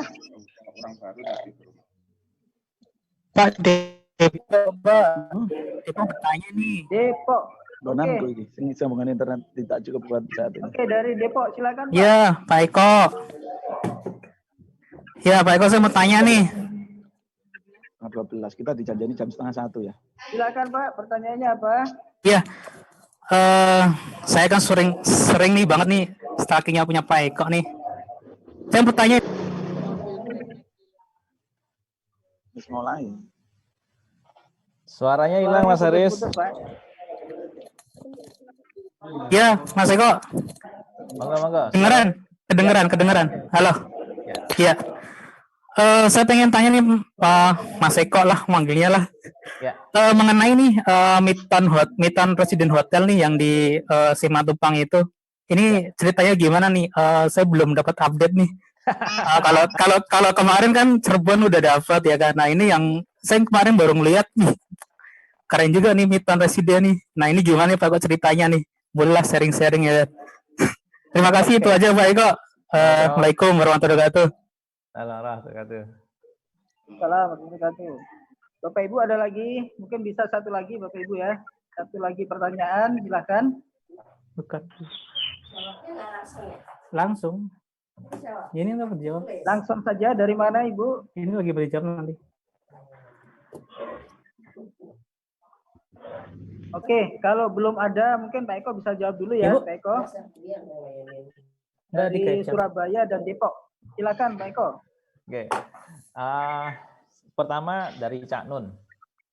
Cak Nun, apa yang bisa dilakukan saat krisis seperti ini, di mana kebanyakan cash itu memang sedang mengalami penurunan. Itu bukan hanya terjadi di kita. Para bilioner dunia itu kekayaannya tahun ini turun 51% Bapak Ibu. Jadi kita tetap harus bisa senyum walaupun sekarang ini mungkin penurunan omset dahsyat ya. Di dalam 2-3 bulan ke depan juga mungkin masih bisa kita rasakan penurunannya. Tapi jangan khawatir bahwa banyak orang yang mengalami hal yang sama. Yang pertama. Yang kedua, saya selalu di bisnis Pak, Bu, itu memiliki cadangan cash untuk 3 bulan operasional. Jadi itu kalau di bisnis. Begitu juga di keluarga atau di rumah masing-masing. Kita harus punya cadangan 3 bulan operasional rumah. Nah, ini harus dibiasakan oleh semua Bapak Ibu untuk tidak gampang halu gitu ya, tidak gampang termakan halusinasi bahwa semua yang ada di rekening itu harus bisa dihabiskan di bulan itu. Jadi ini menjadi catatan penting bagi kita semua, sehingga ketika krisis terjadi umpamanya atau penurunan omset terjadi dalam waktu 3 bulan, itu kita masih bisa bertahan dengan cadangan cash yang kita sudah siapkan, dan itu memang harus direncanakan dari tahun ke tahun, dari hari ke hari, bulan ke bulan. 3 bulan cadangan operasional rumah tangga karena kita punya rumah tangga, dan 3 bulan cadangan operasional untuk operasional kantor. Nah, lalu apa yang kita lakukan Bapak Ibu? Bagaimana caranya cadangan operasional ini tetap cukup walaupun kita belum tahu COVID ini akan selesai kapan gitu. Nah, maka saya punya umpamanya di LKP Bu, saya punya 58 karyawan. 58 karyawan ini rata-rata sebulan kita gaji sudah 138 juta. Nah, terus gimana caranya supaya 138 kali 3 yang kita siapkan hanya bisa cukup untuk 6 bulan. Nah, maka kemarin pada saat langsung ada himbauan dari pemerintah untuk social distancing atau wabah sudah menjalar di Indonesia, langsung saya kumpulkan tim bahwa mulai hari kemarin tanggal 18 Maret itu langsung kita working from home dengan status yang bermacam-macam. Kan kita karyawan itu ada yang kontrak, ada yang tetap gitu ya, ada yang daily worker atau karyawan harian lepas gitu. Maka kemudian kita sampaikan keadaannya bahwa kita sekarang sedang menghadapi seperti ini, sehingga teman-teman tidak bisa masuk setiap hari. Karena kalau masuk setiap hari, maka kita tidak melakukan himbauan pemerintah untuk social distancing. Kita harus yang masuk hanya gantian.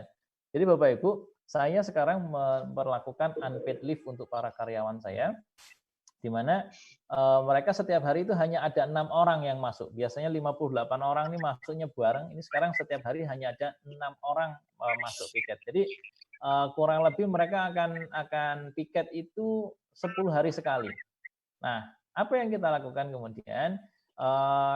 Yang kita lakukan adalah mereka kita kasih tunjangan rumah tangga, kita kasih sembako Bapak Ibu, kemudian kita kasih mereka transport ketika mereka datang, kemudian gajinya kita hitung harian jadinya. Nah, terus kemudian service charge kita kasih. Nah, itu akhirnya yang biasanya 138 juta kita gaji karyawan sehari, sebulan untuk LKP saja, itu bisa kita tekan, penekanannya bisa 30%, bisa sampai 60%. Jadi kita mengeluarkan budget operasional itu sekarang hanya 30-40% dari total budget biasanya. Artinya apa? Artinya kemudian kita akan aman beroperasional untuk 6 bulan, 7 sampai 8 bulan yang akan datang. Dengan dana cadangan normal 3 bulan, karena kasus seperti ini, sebagian karyawan kita working from home atau dirumahkan, kemudian kita bisa tekan pengeluaran sampai dengan 60%. Itu yang kami lakukan Pak Cak Nun. Cak Nun, siap. Ya, Cak Nun. Yang terakhir adalah yang kita lakukan bagaimana ini supaya kita ini tetap jalan, ada cash in gitu ya, ada revenue masuk. Saya sampaikan bahwa lakukan atau berikan pelatihan kursus Pak, pelatihan online gratis Pak. Nah di saat pelatihan online gratis itulah di akhirnya kemudian kita sampaikan bahwa kita membuka pendaftaran. Bapak Ibu, pendaftaran di AIDA Indonesia itu sekarang 400.000. Jadi kalau seandainya dalam 1 bulan itu kita bisa 50 saja yang mau daftar gitu ya, maka kita punya tambahan dana operasional 20 juta. Ini yang kita lakukan. Jadi, begitu kita mengalami penurunan revenue, ya ono cili-cili ono golek ono yo nggone tangga-tangga aku tangga-tangga aku teko Pak on engke 10 engke 15 Pak Eko. Cak Nun kayaknya ngobrol terus Pak Cak Nun. Pak Cak Nun. Ya. Baik. Ya. Saya teruskan. Jadi begitu kita berikan kursus online gratis, kemudian di akhir kursus online gratis itu kita jualan. Dan alhamdulillah itu sangat membantu sekali. Tadi saya sampaikan bahwa kita pendaftaran kursus di AIDA itu 400.000 pendaftaran saja. Maka begitu mereka bayar pendaftaran ada 50 orang saja sudah 20 juta, lumayan untuk tambahan biaya operasional di kantor, bayar listrik dan segala macam. Yang ketiga yang berikutnya biasanya kalau mereka mau bayar program kita berikan diskon seperti tadi sudah saya sampaikan. Mereka yang bayar dan yang daftar dan bayar program dalam waktu Maret, April, Mei kita berikan diskon 500.000 sampai 2 juta rupiah. Nah itu ternyata pesan itu sampai pada masyarakat dan masyarakat bergerak. Alhamdulillah dari Maret kemarin pendaftaran itu tidak berhenti di AIDA Indonesia dan pembayaran juga begitu. Itu Cak Nun, itu terkait strateginya untuk tetap mengamankan dapur kita, baik dapur rumah tangga maupun dapur bisnis kita. Saya kira begitu. Dari yang terakhir, sebentar Ibu, tadi ada dari, sebentar nggih. Tadi dari ada Mas Haris di Depok. Apa yang kita lakukan sekarang ini? Kita memang sedang mengakuisisi beberapa properti hotel, Bapak Ibu.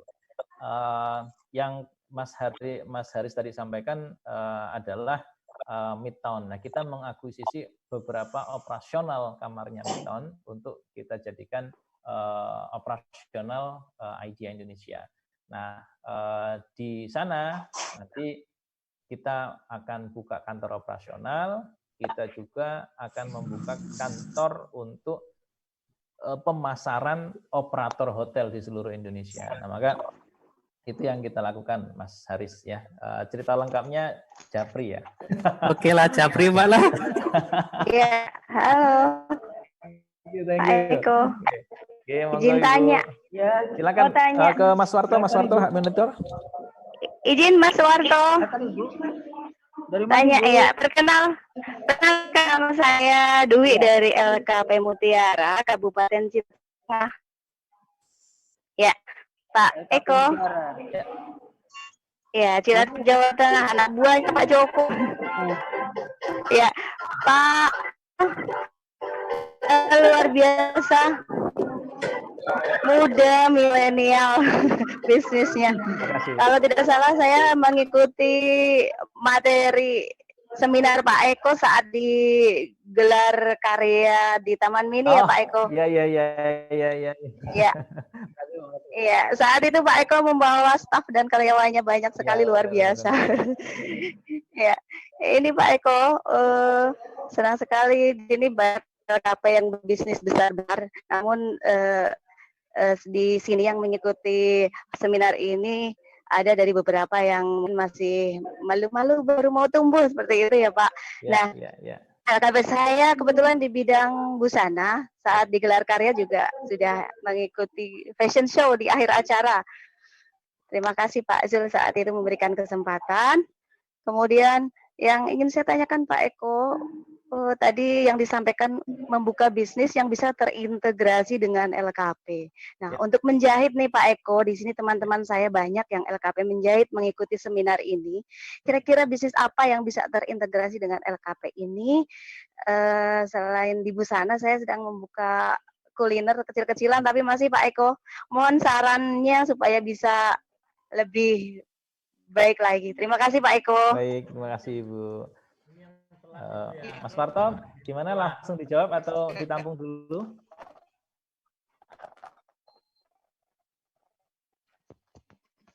Pak Sahril? Halo. Ya, ini langsung dijawab atau ditampung dulu? Halo Pak Eko. Ya, halo Pak Zul. Pak Warto, Pak Arvinus. Oh, ini Pak Arvinus. Iya. Pak Warto gimana? Diizinkan? Pak Warto sepertinya off ini Pak. Monggo Pak, langsung saja Pak. Saya aja ya Pak ya? Ya, langsung saja. Assalamualaikum Pak Eko. Assalamualaikum warahmatullahi Pak Arvinus. Luar biasa. Makasih Pak. Pak Eko, saya mau sedikit nanya ini. Ini mungkin bisa menjadi semacam acuan bagi teman-teman di daerah nanti. Dari beberapa pengamatan saya, ada beberapa lembaga kursus yang saya pernah temukan. Dan lembaga kursus ini cenderung lembaga kursus besar. Mereka memiliki sebuah korporasi, artinya berbadan hukum bisnis PT. Tetapi saya lihat izinnya masih dalam bentuk yayasan. Saya nggak tahu izinnya berbentuk yayasan ini apakah dalam rangka menyikapi supaya bisa mendapatkan bansos, atau mungkin karena banyak juga yang memiliki semacam persepsi kalau lembaga kursus itu berbadan hukum PT, maka itu nanti akan dianggap sudah mampu, dianggap sudah established gitu. Sehingga mungkin atas dasar itulah mereka masih banyak yang menggunakan izin atas nama yayasan. Sebetulnya mereka sudah berbadan hukum PT dan sebagian sahamnya itu sudah dijual kepada masyarakat. Nah, saya pengen tahu kira-kira Pak Eko seperti apa melihatnya ini, karena yang saya tahu ini agak susah, Pak, karena ketika nanti kita berbadan hukum PT, maka ketika kita mengajukan kredit umpamanya, tentu saja nanti izin operasional diminta. Nah, ketika izin operasional diminta di situ badan hukumnya yayasan, ini kan ada sesuatu yang tidak sinkron gitu ya. Nah, mungkin Pak Eko melihatnya seperti apa? Mohon pencerahan Pak Eko. Makasih. Assalamualaikum. Terima kasih. Waalaikumsalam Pak Arvinus. Baik, saya langsung jawab saja ini dari kepada Bu Dwi dan Pak Arvinus sambil menunggu moderator kita kembali lagi ke forum. Ini kayaknya lagi ke toilet beliau. Yang pertama Bu Dwi, jadi apakah model sistem integrasi bisnis ini sebenarnya kita hanya perlu membuat satu pondasi bisnis yang kokoh di salah satu saja bisnis kita, Bu. Contoh namanya Ibu punya bisnis menjahit kecantikan atau apa tadi. Terus kemudian Ibu sekaligus membuka gerai, jangan gerai makanan gitu. Kalau gerai makanan saja ya itu akan repot dari awal lagi. Tapi buat bisnis yang marketnya itu sudah ada. Siapa? Peserta kursus Ibu. Nah, kalau Ibu kursus di bidang kecantikan, maka yang harusnya kursus dibuka itu adalah stokis atau supply untuk bahan-bahan kecantikan. Kemudian mereka diajarkan untuk buat kursus yang mensuplai semua barang-barang kebutuhannya. Nah, ini termasuk salah satu yang disebut dengan integrasi bisnis. Yang berikutnya, kalau Ibu buat busana dan kecantikan atau tata rias kecantikan, yang bisa dilakukan berikutnya adalah buat wedding organizer, Bu. Nah, wedding organizer itu kalau mamanya nanti ada wedding, yang mengerjakan adalah anak-anak di bawah kendali Ibu, tapi anak-anak yang kursus di depan di tempat Ibu. Nah, ini bisa dibuat juga. Nah, terus terang Bapak Ibu, saya membuat integrasi bisnis itu belajar dari bis Rosalia Indah, Pak Bu. Bis ini saya sebut merek ya, salah satu bis di Jawa Tengah ini tetangganya Pak Joko ini. Ini bis saya dari Lampung dulu kuliah di Jogja, itu setiap dari Lampung berangkat ke daerah Serang, berangkat ke Jawa itu mampir daerah Serang.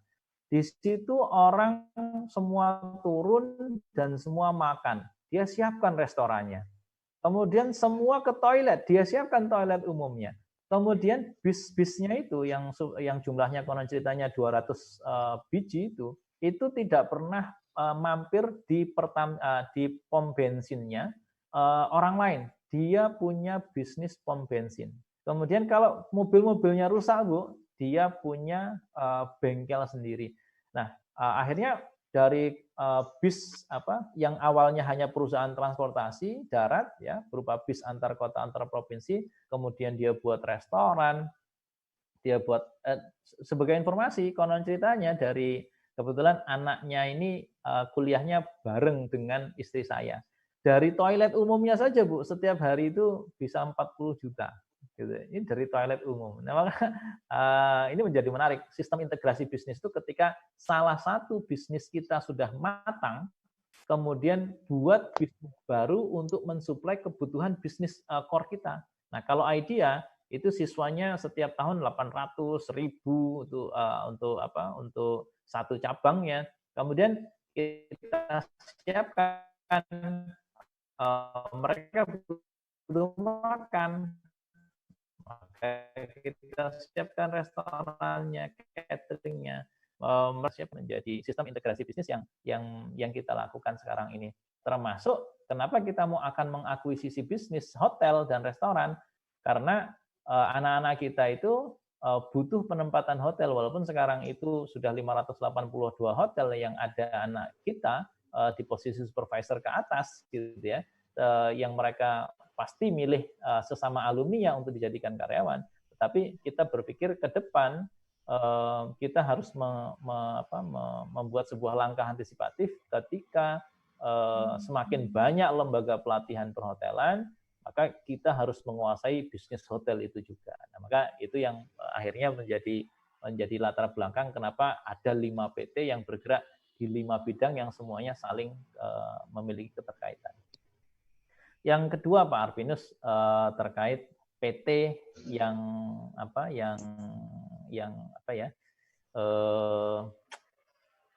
yang masih malu-malu ya Pak ya. Yeah. PT tapi operasionalnya masih di bawah yayasan. Saya izin share sedikit ini Pak Arvinus. Jadi yang ini Pak Arvinus, ini 6 aspek yang membuat bisnis kita scalable dan bankable. Kenapa kok teman-teman kita sudah punya PT tapi legalitasnya masih pakai yayasan? Karena PT-nya pasti belum benar, Pak. Gitu. Dia hanya berupa akta pendirian PT doang gitu. Sementara kan masih banyak yang perlu dilengkapi. OSS-nya harus, NPWP, rekening banknya, kemudian izin domisili, kemudian SIUP TDP kalau dulu Pak ya. Kemudian termasuk izin operasionalnya. Jadi kalau hanya berbentuk PT, Pak, punya akta PT, memang itu tidak operationable, Pak, tidak operatable gitu. Jadi tidak kalau kita mau berbisnis dengan badan hukum PT, maka lengkapi saja semuanya. Apa yang seperti yang kita lakukan di IDEA itu jadi yang kita lakukan adalah seperti ini. Nah, maaf. Nah ini Pak, jadi dari mulai akta pendirian, biasanya teman-teman yang punya PT itu Pak berhenti pada ini Pak, pada akta pendirian dan surat keputusan Menkumham, gitu. Nah, kemudian setoran modalnya tidak diurus Pak. Nah, kemudian pembukaan rekening banknya tidak diurus, kemudian keterangan domisili, NPWP, OSS-nya, kemudian SIUP TDP itu biasanya tidak diurus. Itu yang membuat akhirnya mereka punya akta PT tetapi tidak diaktifkan. Nah, kalau saya bilang itu PT-nya PT bodong atau PT kosong. Ya, yang harus dilakukan oleh teman-teman adalah berani repot sedikit di awal dengan melengkapi seluruh bagian administrasi dari PT.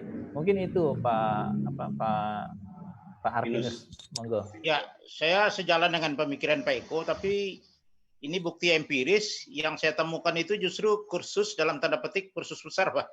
Ya. Artinya secara bisnis kursusnya itu established gitu. Ya. Tapi mereka masih belum mau, masih menggunakan izin dengan berbadan hukum PT. Benar. Walaupun memang secara regulasi lembaga kursus itu bisa berbadan hukum PT gitu, Pak. Benar, Pak, benar. Tapi mereka masih menggunakan yayasan. Ini kan semacam ambivalen yang saya nggak tahu dasar pertimbangan dia seperti apa gitu. Makanya saya mencoba tanya sama Pak Eko. Mungkin begini, saya lanjut Pak ya. Mungkin begini Pak Arvinus. Teman-teman ini memang belum punya rencana untuk scale up bisnisnya, Pak. Teman-teman ini baru yang establish di bisnis kursusnya, tetapi mereka hanya berpikir untuk menjalankan bisnis itu as a kursus, Pak, as a LKP gitu. Nah itu sehingga mereka tidak butuh investor gitu. Mereka karena tidak mau mengembangkan bisnis, maka mereka tidak butuh investor.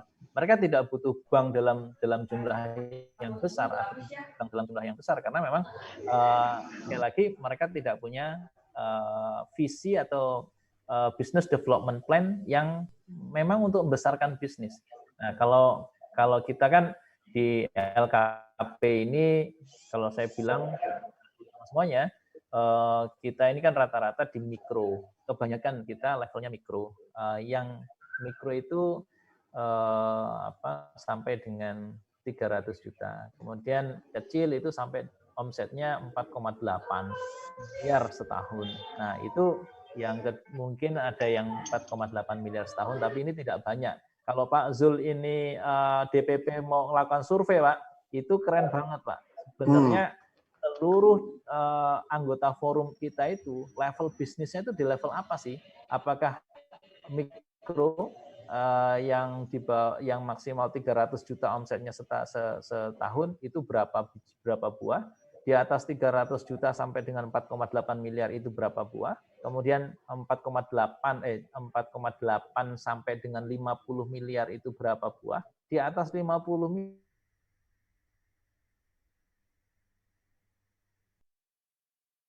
miliar itu berapa buah, Pak? Sehingga kita tahu fasi atau perbedaan level bisnisnya itu di level mana paling banyak, sehingga DPP nanti bisa membuat sebuah modul untuk pengembangan bisnisnya. Umpamanya yang level mikro itu harus banyak tentang modul tentang sales and marketing. Terus kemudian, maka DPP membuat modul pelatihan khusus untuk sales and marketing yang banyak. Nah, kalau ini kan pesertanya punya 500, ini kan semuanya berbeda-beda. Ada yang mikro, ada yang kecil, ada yang menengah. Ketika saya bicara tentang PT, gitu ya, mungkin yang kecil-kecil itu mikir, kita jalan aja, yang mikro, kita jalan aja.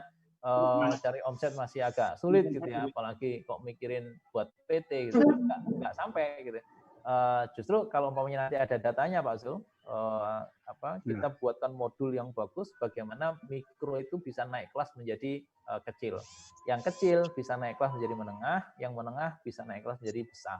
Nah itu yang kemudian untuk yang besar-besar, nah ini kasih tugas juga Pak Zul, bagaimana yang besar itu bisa mentoring bisnis-bisnis yang menengah supaya bisa ikut besar. Karena saya terus terang sampai dengan sekarang itu punya mentor yang bisnisnya memang besar gitu, sehingga saya ngikutin cara-cara korporasi mentor saya dan ya hanya ngikutin aja sebenarnya, enggak perlu banyak berpikir gitu. Itu yang kemudian kita bisa menjadi besar. Saya kira begitu Pak Arpinus. Kenapa teman-teman tetap pengen tetap they want to stay small gitu ya? Itu karena mereka tidak punya business development plan ke level berikutnya, ke level menengah ataupun besar. Sehingga ya, nyaman dengan yang seperti ini. Gitu Pak. Terima kasih. Oke, makasih Pak. Oke, waktunya 5 menit lagi Pak Eko. Baik, kalau gitu saya closing saja Pak dengan sebuah dengan closing statement ya Pak ya. Baik, teman-teman, saya dulu memulai kursus tahun 2015, saya sudah jadi juara 1 di Provinsi Lampung. Saya merasa waktu itu I am the best gitu ya. I was the best in 2015. Kemudian di 2016 saya juara 2 nasional. Saya merasa wow, I'm the second in the national level. Saya jadi yang kedua terbaik di level nasional. Tetapi kemudian setelah itu saya mengikuti satu komunitas Pak Bu. Saya mengikuti satu komunitas bisnis. Kemudian di komunitas itu saya benar-benar dipukul, ditampar habis-habisan. Saya belajar tentang korporasi.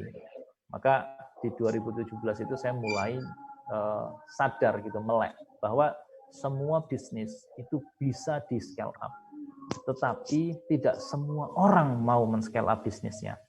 Maka sebenarnya keputusan Bapak Ibu untuk kemudian memulai belajar, bertransformasi, berhijrah dari cara-cara menjalankan bisnis yang biasa saja menjadi pola-pola atau cara-cara korporatif itu menjadi kunci dari perubahan level bisnis yang Bapak Ibu nanti bisa capai. Ketika 2017 saya kemudian memulai realisasi bisnis saya yang benar-benar dari sebuah LKP tua, LKP yang merasakan ada milestone, ada perubahan yang begitu besar, begitu saya mulai korporatisasi bisnis saya. Sekarang ini Bapak Ibu, saya menggaji direksi saya di holding itu gajinya puluhan juta. Kenapa? Karena ternyata begitu kita masuk ke mindset korporasi, kita menjadi tidak gengsi lagi kalau anak buah kita lebih pintar daripada kita. Bahkan direktur administrasi dan keuangan saya itu adalah orang yang saya gaji, saya kasih mobil, saya fasilitasi gaji yang cukup besar, dan tinggalnya di Bekasi, Bapak Ibu. LKP saya itu di Lampung, dia tinggalnya di Bekasi. Kemudian setiap seminggu sekali saya kasih ongkos untuk pulang pergi ke Lampung, stay di Lampung seminggu, saya kasih hotel, balik lagi ke Bekasi. Tapi apa yang terjadi? Begitu mindset kita adalah mindset besar, mindset korporasi, kita sanggup untuk menjadi atau untuk merekrut orang-orang yang lebih hebat dari kita. Apa yang terjadi adalah jalan-jalan menuju good governance corporate, atau cara-cara kita mengelola organisasi bisnis dengan cara yang hebat itu ternyata terbuka luas sekali. Nah, maka pertama, jangan takut Bapak Ibu, jangan ragu untuk berubah mengelola LKP kita dengan ala korporasi. Kedua, jangan takut merekrut orang-orang yang lebih hebat dari kita, karena itu adalah salah satu cara kita untuk bisa menjadi lebih besar. Terima kasih Pak Zul, Pak Arpinus, Pak Ketum, dan seluruh teman-teman, moderator dan hostnya.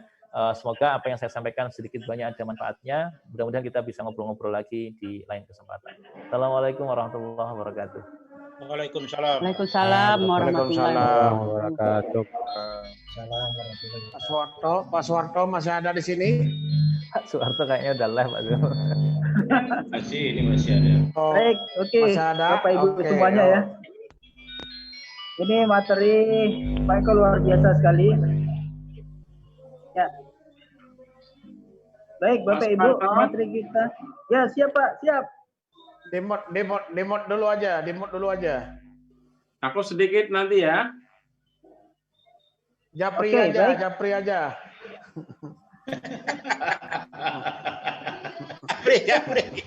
Baik, Bapak Ibu. Japri aja, waktu udah habis. Ini materinya luar biasa ya. Moderator punya kuasa. Ada mau menambahkan? Kedengaran? Dengaran, Tom? Dengaran, Pak. Siap. Yang pertama tentunya saya ucapkan terima kasih kepada Mas dan punya keberanian. Saya berharap bahwa akan muncul orang-orang seperti Mas Eko seperti ini dari semua provinsi. Kalau kemarin Pak Joko dari Jawa Tengah yang umurnya sudah cukup 60 tahun, itu adalah mengawali dari kesuksesan Forum Pengelola Kursus dan Pelatihan ini. Saya berharap kalau sekarang sudah muncul dari Lampung, nanti juga akan muncul generasi-generasi muda Forum PLKP ini dari semua provinsi yang ada. Ini yang pertama. Saya kemarin juga senang bahwa Sekjen kita, Pak Zulkifli Adam, ini juga telah membangun gedung yang sangat besar di Bandung. Ini adalah awal daripada kesuksesan Sekjen kita. Semoga nanti tidak hanya membangun gedung, tapi juga bisa mengembangkan properti-properti yang lain atau kegiatan-kegiatan yang lain, sehingga menjadi kekuatan korporasi lembaga kursus dan pelatihan ini menjadi diperhitungkan oleh seluruh bangsa ini. Saya berharap bahwa kursus dan pelatihan ini telah mengadakan seminar ini sudah cukup bagus. Saya berharap Sekjen mampu untuk mengawal ini terus dan akhirnya kita akan nantinya punya seperti ruang guru. Ruang guru yang dimiliki oleh Forum Pengelola Kursus dan Pelatihan. Dan tentunya kita bisa kerjasama dengan semua asosiasi ataupun organisasi di Kementerian Pendidikan maupun di kementerian-kementerian yang lain, sehingga kita tidak hanya seruang guru, tapi kita akan menjadi organisasi yang dasar, yang diperhitungkan oleh masyarakat Indonesia. Syukur ke depan kita bisa menyaingi organisasi sebesar Muhammadiyah. Kalau dulu 100 tahun yang lalu, atau 101 tahun yang lalu, itu sudah ada Muhammadiyah, kemudian ada Nahdlatul Ulama. Sekarang 2 tahun ini sudah ada Forum Pengelola Kursus dan Pelatihan. Ini adalah orang-orang hebat menurut saya, dan ini adalah pembelajaran yang begitu keren. Tentunya ini jangan hanya berhenti di sini, tapi kita akan menjadi suatu kekuatan yang luar biasa yang diperhitungkan oleh kementerian. Syukur nanti harapan kami yang menjadi hostnya itu bukan dari Tokopedia atau dari Gojek dan dari yang lainnya, tapi ini segera kita rancang setelah rampung ini. Kita akan segera, harapan kami juga kita menjadi hostnya bekerja sama dengan kementerian terkait. Toh yang punya kursus dan pelatihan ini kita, bukan mereka. Sekarang ini diambil oleh mereka. Menurut saya kita ini seakan-akan kecolongan, karena kemarin kita baru berjuang bagaimana kursus dan pelatihan itu masih berada di Kementerian Pendidikan dan Kebudayaan. Saya kira itu yang perlu saya sampaikan. Sekali lagi selamat kepada Mas Eko. Tolong ilmunya, harapan saya tidak ditularkan seperti ini saja, tapi keberanian dan pola pikir. Orang Indonesia ini kadang-kadang berani dan pola pikirnya yang kurang. Mereka punya kemampuan, tapi betul, ada keberanian. Yang mereka punya pola dikurangin pikir. Ya. Awalnya Tidak berapa? ada. Terima kasih ya? Mas Warto, Sekjen dan kawan-kawan seluruh Indonesia. Semoga dengan COVID-19 ini semuanya bisa tersenyum karena mendapatkan sesuatu dari limpahan dari kekuasaan Allah, mendapatkan rezeki yang tidak disangka-sangka dari mana datangnya. Amin. Assalamualaikum warahmatullahi wabarakatuh. Waalaikumsalam warahmatullahi wabarakatuh. Baik Pak Ketum, terima kasih masukannya yang luar biasa.